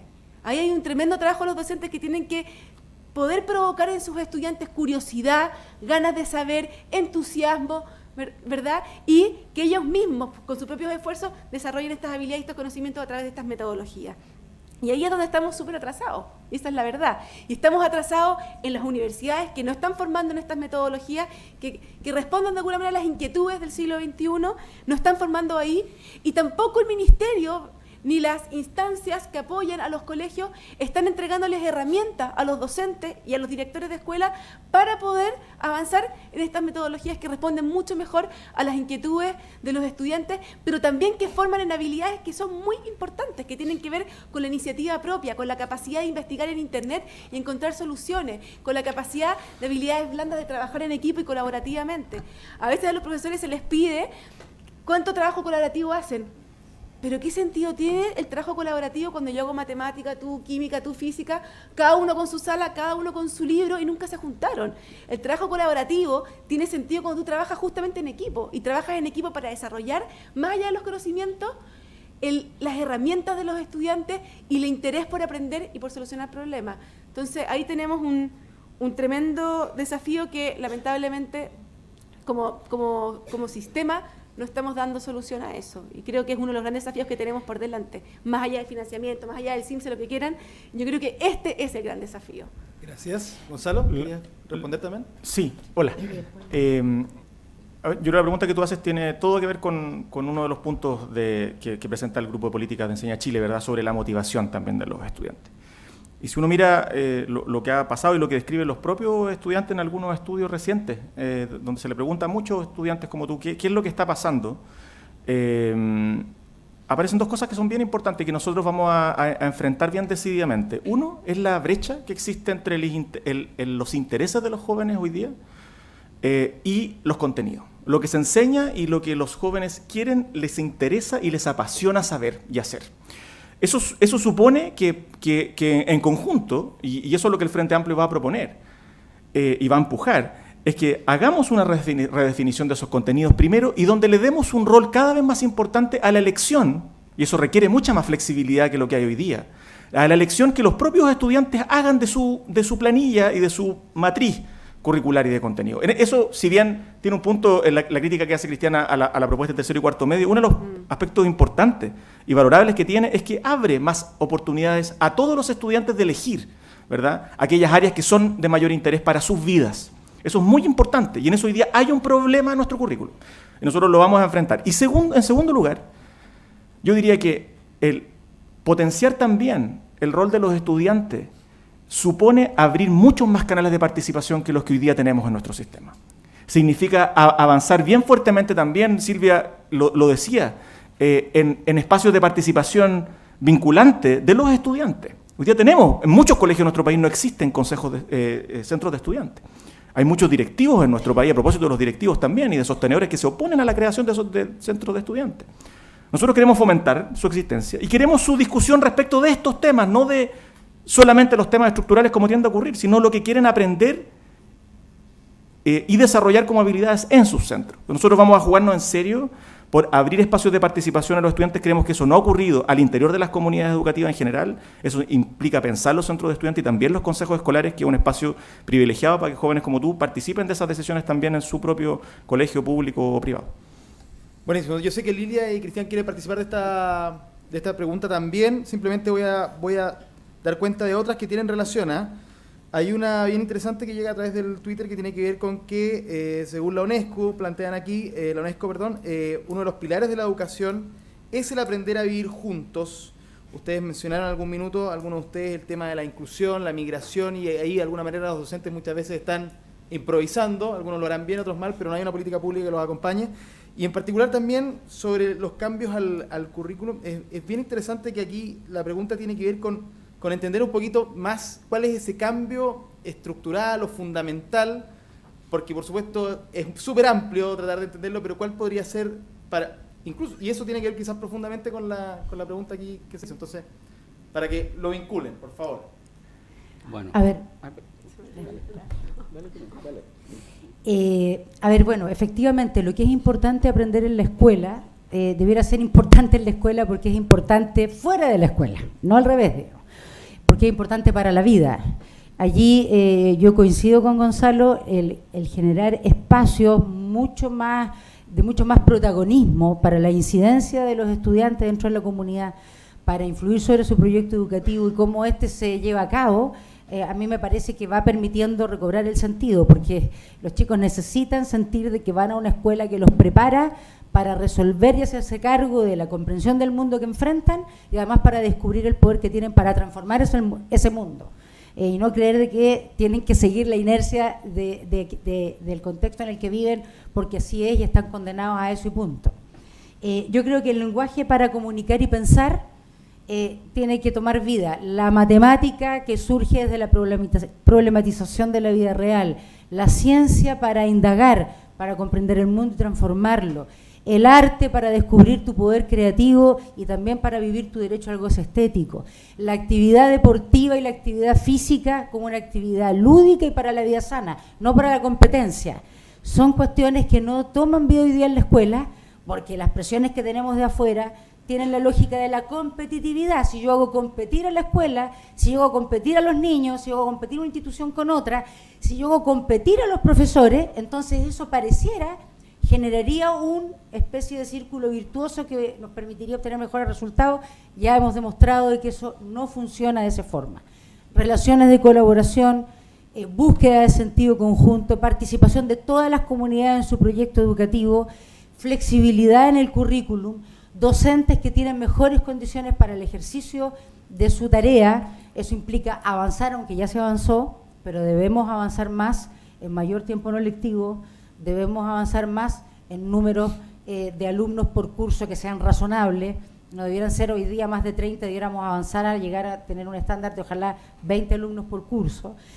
Va permitiendo que esa voz de cada estudiante resuene mucho más fuerte para buscar sentidos comunes y que por lo tanto la educación tenga mucho más pertinencia para la vida. Gracias. Cristian. Perdón, ¿tu nombre cuál era? Camila. Camila. A ver, antes de contestar, yo estoy de acuerdo con la propuesta de tercero y cuarto medio. Lo que pasa es que creo que hay problemas estructurales que la impiden. A eso me refería. Mira, yo creo que Camila toca un tema muy central acá y que tiene que ver con el currículum, tiene que ver con el vivir juntos, con la convivencia, con todo. Lo primero es que el cambio de época educacional que estamos viviendo tiene que ver con entender la pedagogía de una manera distinta. Si mi enfoque es que el alumno aprende matemáticas y sus resultados, voy a actuar como profesor y como sistema de una manera. Pero si mi enfoque es motivar al alumno para que genere su compromiso con su aprendizaje y su proyecto de vida, y desde ahí utilizo metodologías que conecten al alumno con aquellos elementos de su interés, la pedagogía es distinta y todo el sistema cambia. Por lo tanto, lo primero es que nuestro maravilloso sistema de aseguramiento de la calidad debe colocar en el centro el proyecto de vida de los alumnos y la motivación de los alumnos con su aprendizaje, ¿ya? Y desde ahí tratar de construir diálogos que hagan que las maneras que estamos enseñando, que son obsoletas, cambien. Y lo segundo, una cosa mucho más práctica. Tú planteaste en tu exposición, Camila, la situación de tu madre, de tus compañeros, etcétera, etcétera. La vida de las personas no es algo lineal, estandarizado y fácil. Todos tenemos nuestras realidades y nuestras realidades son las que nos permiten hacer camino. Por lo tanto, hoy día tú dices, mira, me gustaría ir a la universidad, pero voy a tener que ir a optar a una vida, a una cosa más cercana, que tiene que ver con lo técnico. Bueno, el tema tiene que ver cómo construimos trayectorias educativas, lo que le llaman los marcos de cualificación, en que lo que tú aprendas sea reconocido en otros y ahora tú optas por lo técnico, pero después tú puedes avanzar hacia una carrera de ingeniería o de otras cosas reconociendo lo que has tenido. Aquí estamos en una deuda tremenda en las trayectorias, por eso que yo hablaba al principio de los sistemas a lo largo de aprendizaje a lo largo de la vida, porque tú que tienes un deseo y si tienes la fuerza lo vas a lograr, pero lo que no puede ser es que el sistema estructuralmente te lo impide hacer. El sistema tiene que ser fluido para que tú vayas. Tú partes por eso nosotros creemos que es tan fundamental los 2 años de gratuidad para toda persona que quiere estudiar una carrera técnica. ¿Por qué? Porque hay muchas Camilas que por problemas familiares, laborales, no pueden optar por otros caminos, porque fíjense la cantidad de deserción que hay. ¿Cristian? Pero una buena carrera técnica con trayectorias futuras puede ser un punto de partida muy importante. Mira, Silvia quiere decir algo, pero nos queda poquito tiempo, así que tenemos una pregunta del público más. ¿Otra más? Bueno, las sumamos. ¿Otra más? Sumamos las 3 preguntas, hagamos las 3, se presentan breve y hacen la pregunta directa. No vamos a alcanzar a hacerlas todas, pero arriba estaban pidiendo el micrófono hace un buen rato. Vamos a hacer estas 3 preguntas en conjunto, ojalá sean bien concretos. Les pedimos ahí el apoyo de ustedes para alcanzar a responderlas todas por parte de nuestros panelistas. Y Silvia, por supuesto, puedes decir algo más de lo que te quedaste ahí pendiente, pero vamos haciendo las preguntas. Tu nombre y tu pregunta, por favor. Mi nombre es Eduardo Ardamal, estudio periodismo en 5º año y soy PETS del año 2018 o 2019. Más que una pregunta es, ¿cómo fomentamos la creatividad en escuelas de negocio si se niegan ideas porque no generan plata? Y si no generan plata, parece que no funciona. ¿Cómo fomentamos la creatividad si se asocia el éxito hacia cuánto dinero ganaré al terminar la carrera que quiero elegir? ¿Cómo fomento la creatividad si es que no vinculo a mis estudiantes con el medio, con la sociedad, con proyectos en concreto? Y finalmente, ¿cómo generaré un pensamiento crítico de los alumnos si bajamos las horas de historia y filosofía en los colegios? Ni clases de educación cívica tenemos. Pareciera ser, y con esto termino, que no queremos saber de dónde venimos. Y pareciera que no queremos hacer nada al respecto. Pareciera ser que la sociedad quiere que gane plata y compre. Que no piensen que eso es para marcianos. Gracias. Ahí a un costado tenemos otra pregunta. Él, mira, él, exactamente. Los de arriba se la jugaron con las preguntas. Hola, mi ¿Tu nombre nombre? es Javier. Estudio Derecho en esta casa de estudio y básicamente, o sea, quería hacer como dos cosas, una invitación más que nada y la otra es un poco de aclarar que tengo un poco de miedo si es que el gabinete de Sebastián Piñera llega a la presidencia, porque mi colegio hubiese sido de los que hubiese estado desamparado por el Estado. Entonces, creo, para poder iniciar un poco la pregunta, de que en verdad un poco de la desmotivación que tienen los estudiantes de la educación es simplemente porque ni siquiera el Estado sabe cuál es el rol de las escuelas, cuál es el rol que funcionan, o cuáles son las intenciones de por qué están. Entonces, esa es la pregunta que quería exponerle. ¿Cuál es el rol de las escuelas para ustedes? Perfecto. Y teníamos una pregunta más por acá abajo, que la hacemos rápido, la sumamos. Sí, ¿Tu mira, nombre? Bárbara Soto, PECH 2009. Bien. Profesora de lenguaje también. Mi pregunta tiene relación con la PSU y la deserción, porque efectivamente leyes que son vacías en su contenido, como la gratuidad, que no tienen, que en realidad como profesora da un poco lo mismo si es gratis o no, si los niños, muchos van a llegar sin las tablas de multiplicar y sin comprensión de lectura a cuarto medio, perdón que a algunos les moleste, pero es verdad. Entonces, en relación a eso, ¿sí han medido algún otro sistema de ingreso a la universidad que no sea la PSU, como en otros países, ya que les gusta comparar muchas veces a Chile con otros países? Y en segundo lugar, si dentro de la calidad consideran el tema de la deserción, porque también la calidad ha sido el sex symbol durante los últimos 7 años, pero pocos te dicen lo que es calidad. Gracias, Silvia, por dar tu concepción de calidad. Pero con respecto a eso, ¿hay algún sistema, algo que hacer, alguna idea respecto de la deserción? Porque la mitad de los niños no termina la carrera que empezó. Y cuando pasa eso, pierde el Estado, pierde los niños, pierde la familia, y no pareciera ser tema hasta ahora. Y eso es súper preocupante. Muchas gracias. Te agradecemos la pregunta. Yo simplemente voy a hacer un resumen para tener las 3 claras para nuestros panelistas y para el streaming también, de ahí que nos están escuchando. Teníamos una pregunta que tiene que ver con un concepto que ustedes de hecho han repetido en algunas ocasiones a propósito de sus respuestas. Tiene que ver con la creatividad y los incentivos. Esto tiene que ver con la plata, el dinero, el éxito, el consumo y no necesariamente con el pensamiento crítico. Otra pregunta, más allá del miedo particular, es si el Estado sabe, conoce realmente, entiende cuál es el rol de las escuelas en el país. Y por último, una pregunta que tiene que ver con la PSU y la deserción a propósito de lo que significa muchas veces una o mala formación o por alguna otra razón no se llega al día con los temas necesarios para postular, para querer llegar a la educación superior a través de una prueba como es esta, si existen, conocen otros métodos y que tengan relación, que consideren el tema deserción. Silvia, un gran desafío, varias cosas. Sí. Y breve. ¿Cuál es el rol de las escuelas? Es un rol bastante complejo porque el rol de las escuelas es crear oportunidades, es permitir a cada niño, a cada joven que se desarrolle plenamente, ¿verdad? Y pueda llevar a cabo su proyecto de vida. O sea, es un rol fundamental. Y ese rol debiese ser equitativo, debiera ser, para que haya justicia, todos los niños deberían tener las mismas oportunidades y eso no ocurre en nuestro país. Y ese es el gran desafío. ¿Cómo le entregamos a todos nuestros niños la oportunidad de desarrollarse, ¿verdad? Y a todos. Calidad y equidad. Y eso no es solo el rol de la escuela, es el rol de la familia, es el rol del sistema, pero la escuela cumple un rol importante acá.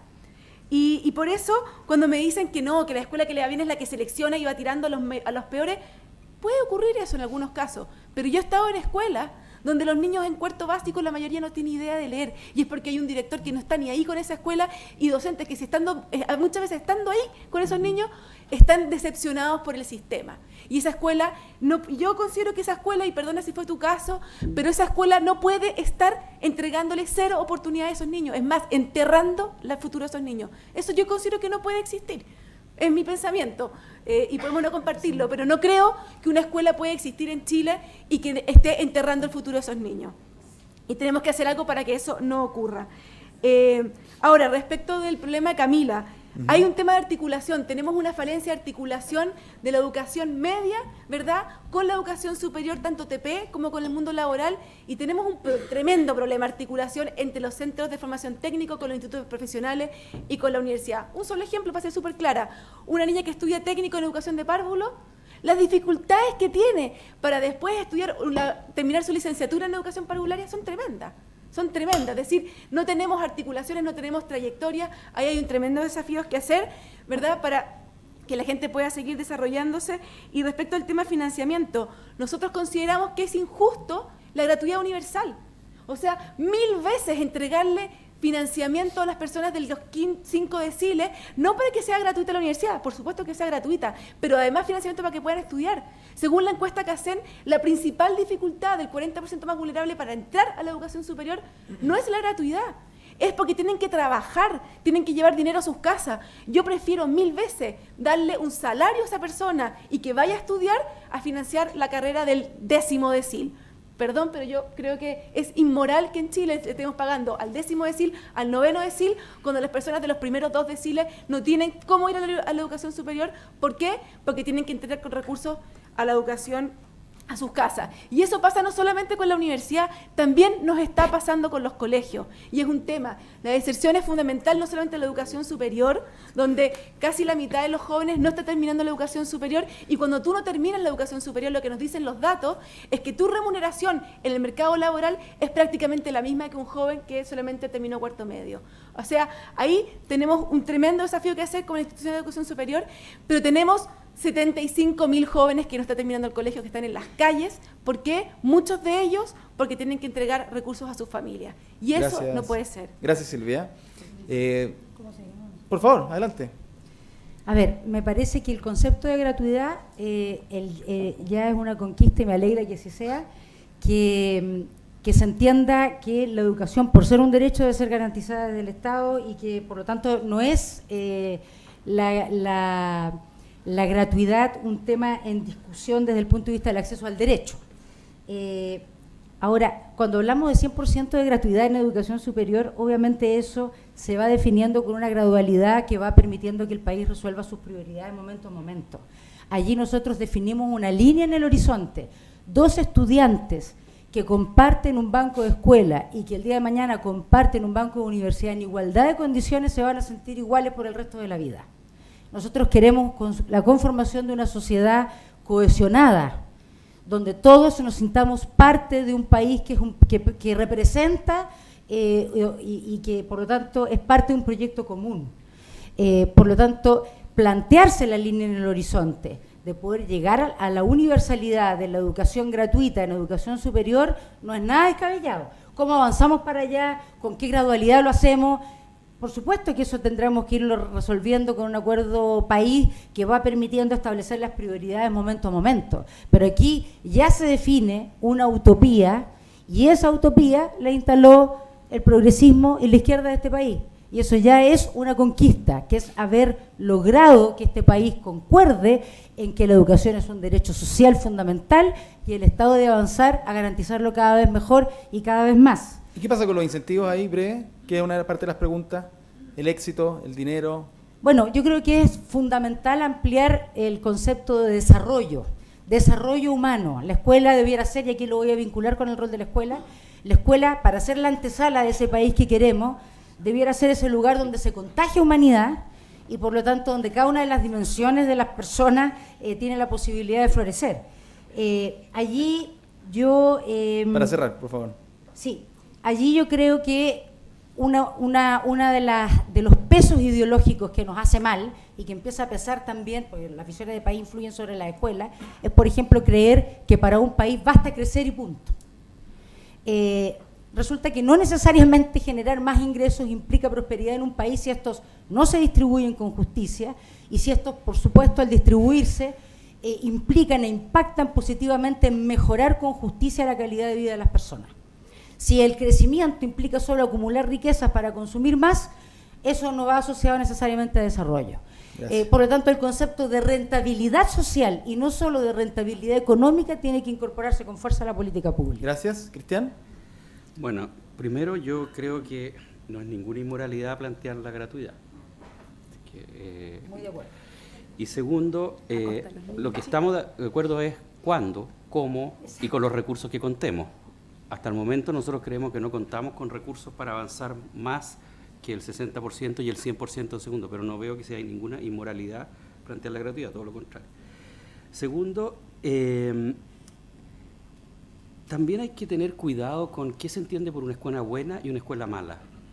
Fíjate que en los estudios internacionales resulta que alumnos de colegios particulares pagados tienen resultados relativos menores que alumnos de colegios mucho más vulnerables en Chile.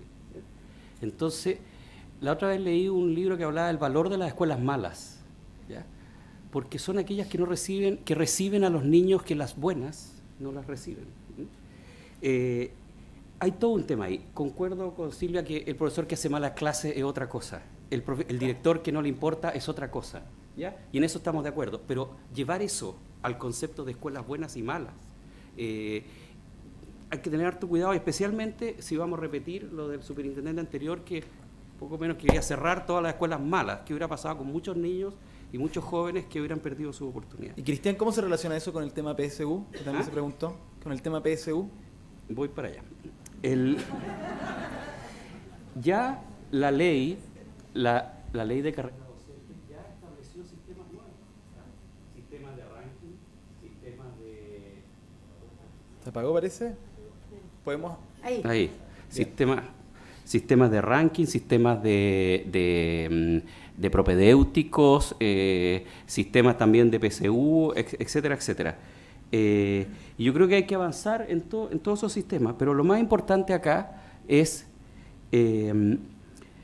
cómo trabajamos la deserción de los alumnos. Y ahí tenemos que prevenir la deserción y reincorporar alumnos que están afuera, ¿ya?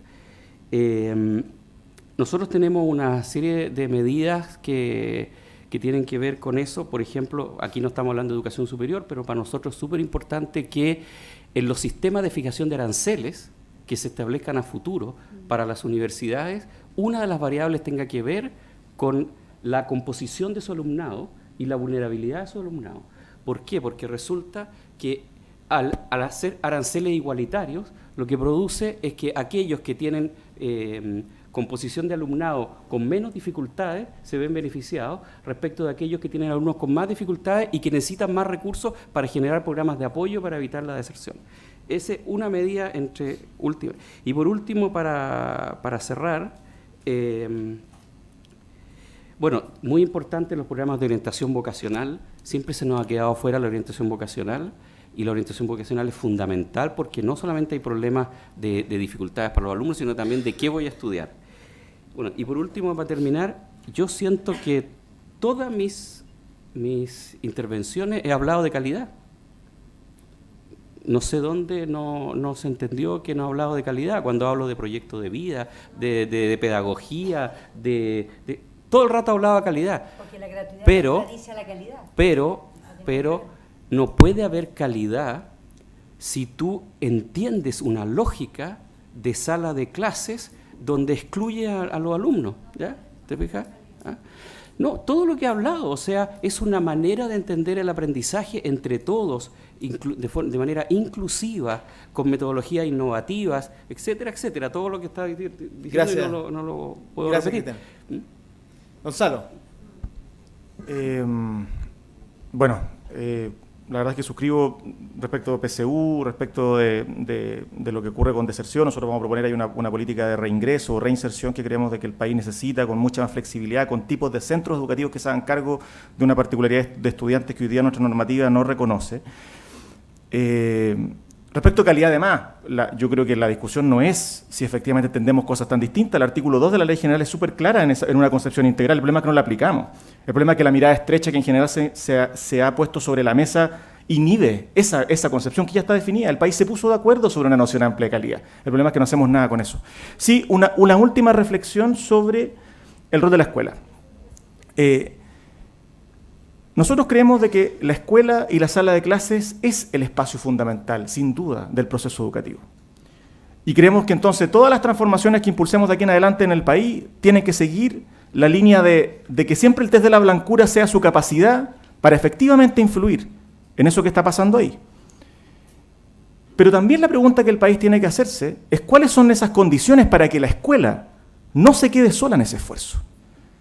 Porque lo que sí es inmoral en Chile es seguir diciendo que una escuela que lo haga mal, no hay nadie y el Estado no tiene un rol de acompañar, ¿verdad? Y de, por cierto, colaborar con que cada una de las salas de clases del país, cada una de las escuelas del país pueda dar lo mejor de sí.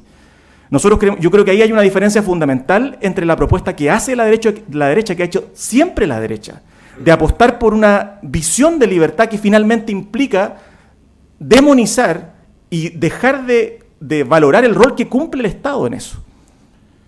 El Estado tiene un rol fundamental en el nivel intermedio y en el nivel nacional de empujar esa calidad, de velar por esa calidad, de generar condiciones para esa calidad.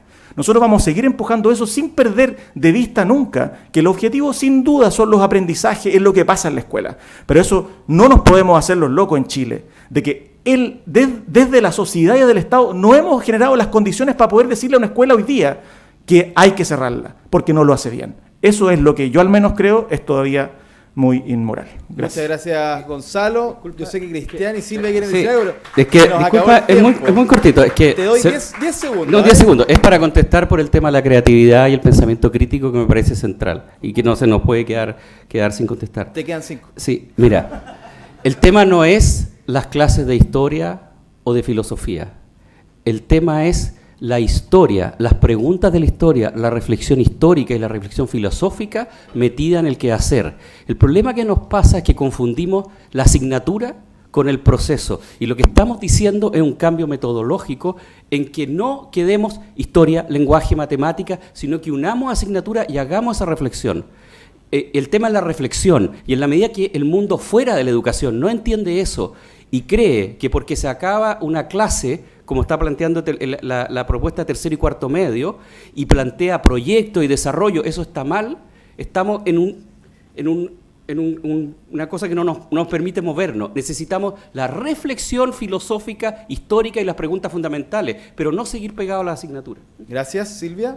Cortito. Sí, yo quería decir que ¿cómo no va a ser inmoral? Y bueno, estamos moralizando, qué lata, pero avanzar en 60%, o sea, con la plata que, o sea, ¿qué podemos hacer con la plata en vez de quedarnos en el 50% y avanzar en 60% de vulnerabilidad? Estamos dándole financiamiento a familias que tienen cerca de 600, 700 mil pesos mensuales. Escucha, por supuesto que sí. Hay mucho financiamiento que se da en Chile que se puede usar para otras cosas. Por supuesto que sí. Y esas familias necesitan apoyo. ¿Quién lo va a dudar? Por supuesto que sí. Pero tenemos 500.000 de viejos, de ancianos de tercera edad que reciben menos de 100.000 pesos de pensión. Tenemos listas de espera de 3 años. Tenemos a los niños de educación parvularia. El Estado le pasa a los CAP de Integra 50.000 pesos mensuales, mientras que a los Junji les pasa 200.000 pesos mensuales. Y esos niños son vulnerables. Tenemos una cobertura de educación parvularia paupérrima en comparación con la OCDE, y no estamos invirtiendo casi un peso ahí. Entonces lo que yo digo es, está bien, por supuesto que esas familias necesitan apoyo, pero si quién lo duda. El punto es, ¿primero ellos o primero los niños que reciben 50.000 pesos de educación parvularia? ¿Primero ellos o los pensionados de que reciben 100.000 pesos mensuales? ¿Primero ellos o aumentamos la cobertura en educación parvularia? ¿Dónde están las prioridades? Gracias. Yo prefiero dar las prioridades en educación parvularia, en igualar la cancha ahí, antes de en educación superior. Muchas gracias. Muchas gracias. A ver, hay que decir, yo tengo, es que hay algo que... Ahí sí que tiene 5 segundos. Es que aquí hay algo que agregar. Si ha habido un aumento sustantivo y significativo de cobertura en educación parvularia fue en el gobierno anterior de la presidenta Bachelet y en el actual. Solo en el actual hubo 50.000 cupos más y va a seguir avanzando. Están vacíos. ¿Cómo están vacíos. Sí, los de Sala Cuna, el informe de la IPRES dice están vacíos. Vamos a tener que hacer otro encuentro aquí, Enseña Chile, por favor, porque nos quedamos con hartos temas y con preguntas. Ese es otro debate. Para que Chile dé un salto sustantivo y cualitativo en su desarrollo, necesita que la educación superior, y eso incluye sin duda la técnico profesional al nivel y a la calidad que necesitamos, que se entienda de que es un derecho que debe ser universal. Es así para todos los países decentes que han logrado dar un impulso y un paso. La gradualidad para eso obviamente se establece a partir de esas prioridades momento a momento. Pero tú necesitas colocarte una línea en el horizonte y una utopía para saber hacia dónde avanzan tus pasos. Y tus pasos deben avanzar. Las universidades públicas son gratuitas en todos lados en Estados Unidos. Bien, sin duda que nos quedan temas. Yo vi varias preguntas. Un aplauso ahí a los panelistas, por favor. Les vamos a agradecer porque fue un debate entretenido, interesante. Ustedes dicen que se conocen y que han conversado. Sigan conversando, independiente de quien gane, por favor.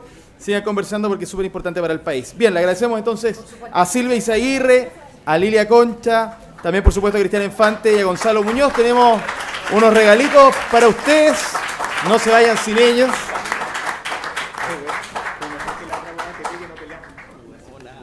Los vamos a pasar bien rápido nomás, no se preocupen. Ahí para ti. Vamos para allá.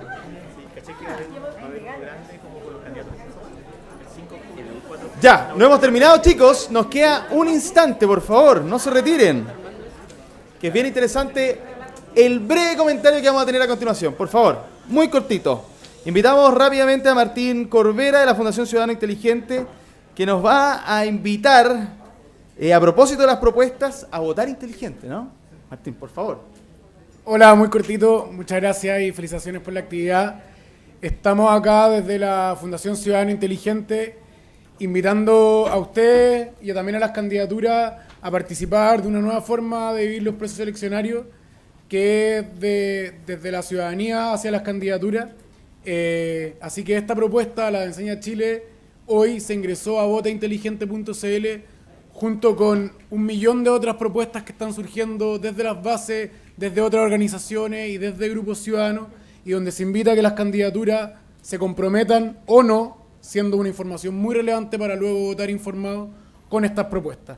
Ahí están propuestas de fundaciones como Enseña Chile y también de otras, y en ese sentido también invitamos a todos ustedes a apoyar las propuestas que ahí le hagan sentido, porque también vamos poniéndole pulso a cómo se viven las elecciones. Así que en votainteligente.cl se invita tanto a la ciudadanía como a las candidaturas a tener este mismo diálogo que estamos teniendo acá, y como no se puede tener todos los días quizás así de esta manera, aprovechar las tecnologías de la información para poder tener un proceso eleccionario más inteligente como invitamos nosotros. Eso, gracias. Muchas gracias. Gracias, Martín, muy interesante. Bien, cerramos. Muchas gracias a todos por asistir. Que sea tema, ojo, que sea tema, todos podemos involucrarnos. Le agradecemos a la Universidad de Chile, a la Fundación Ciudadano Inteligente y a la Fundación SM por estar aquí con nosotros. Gracias a ustedes. Chao, que estén bien. Buenísimo.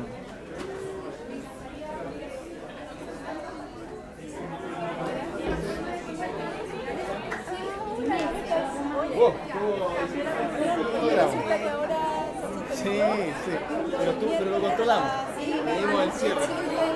Quería hacer una pregunta, ¿no? Sí.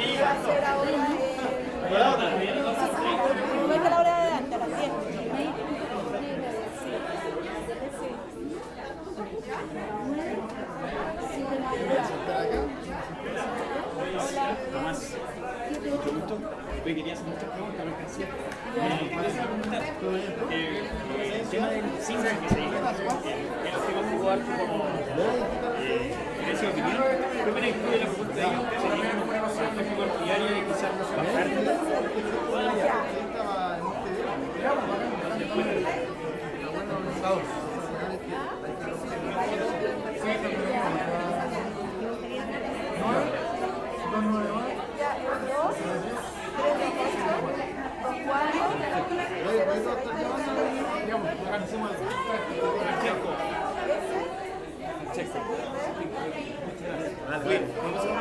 Sí, vamos a pasar al tema. Oye.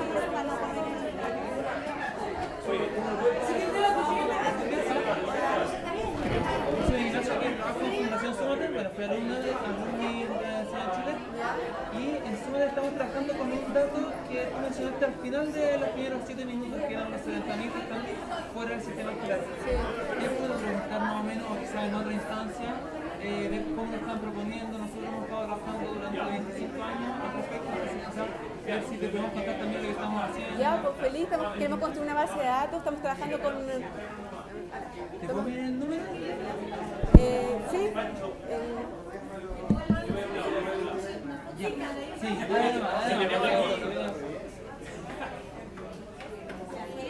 Silvia, por favor.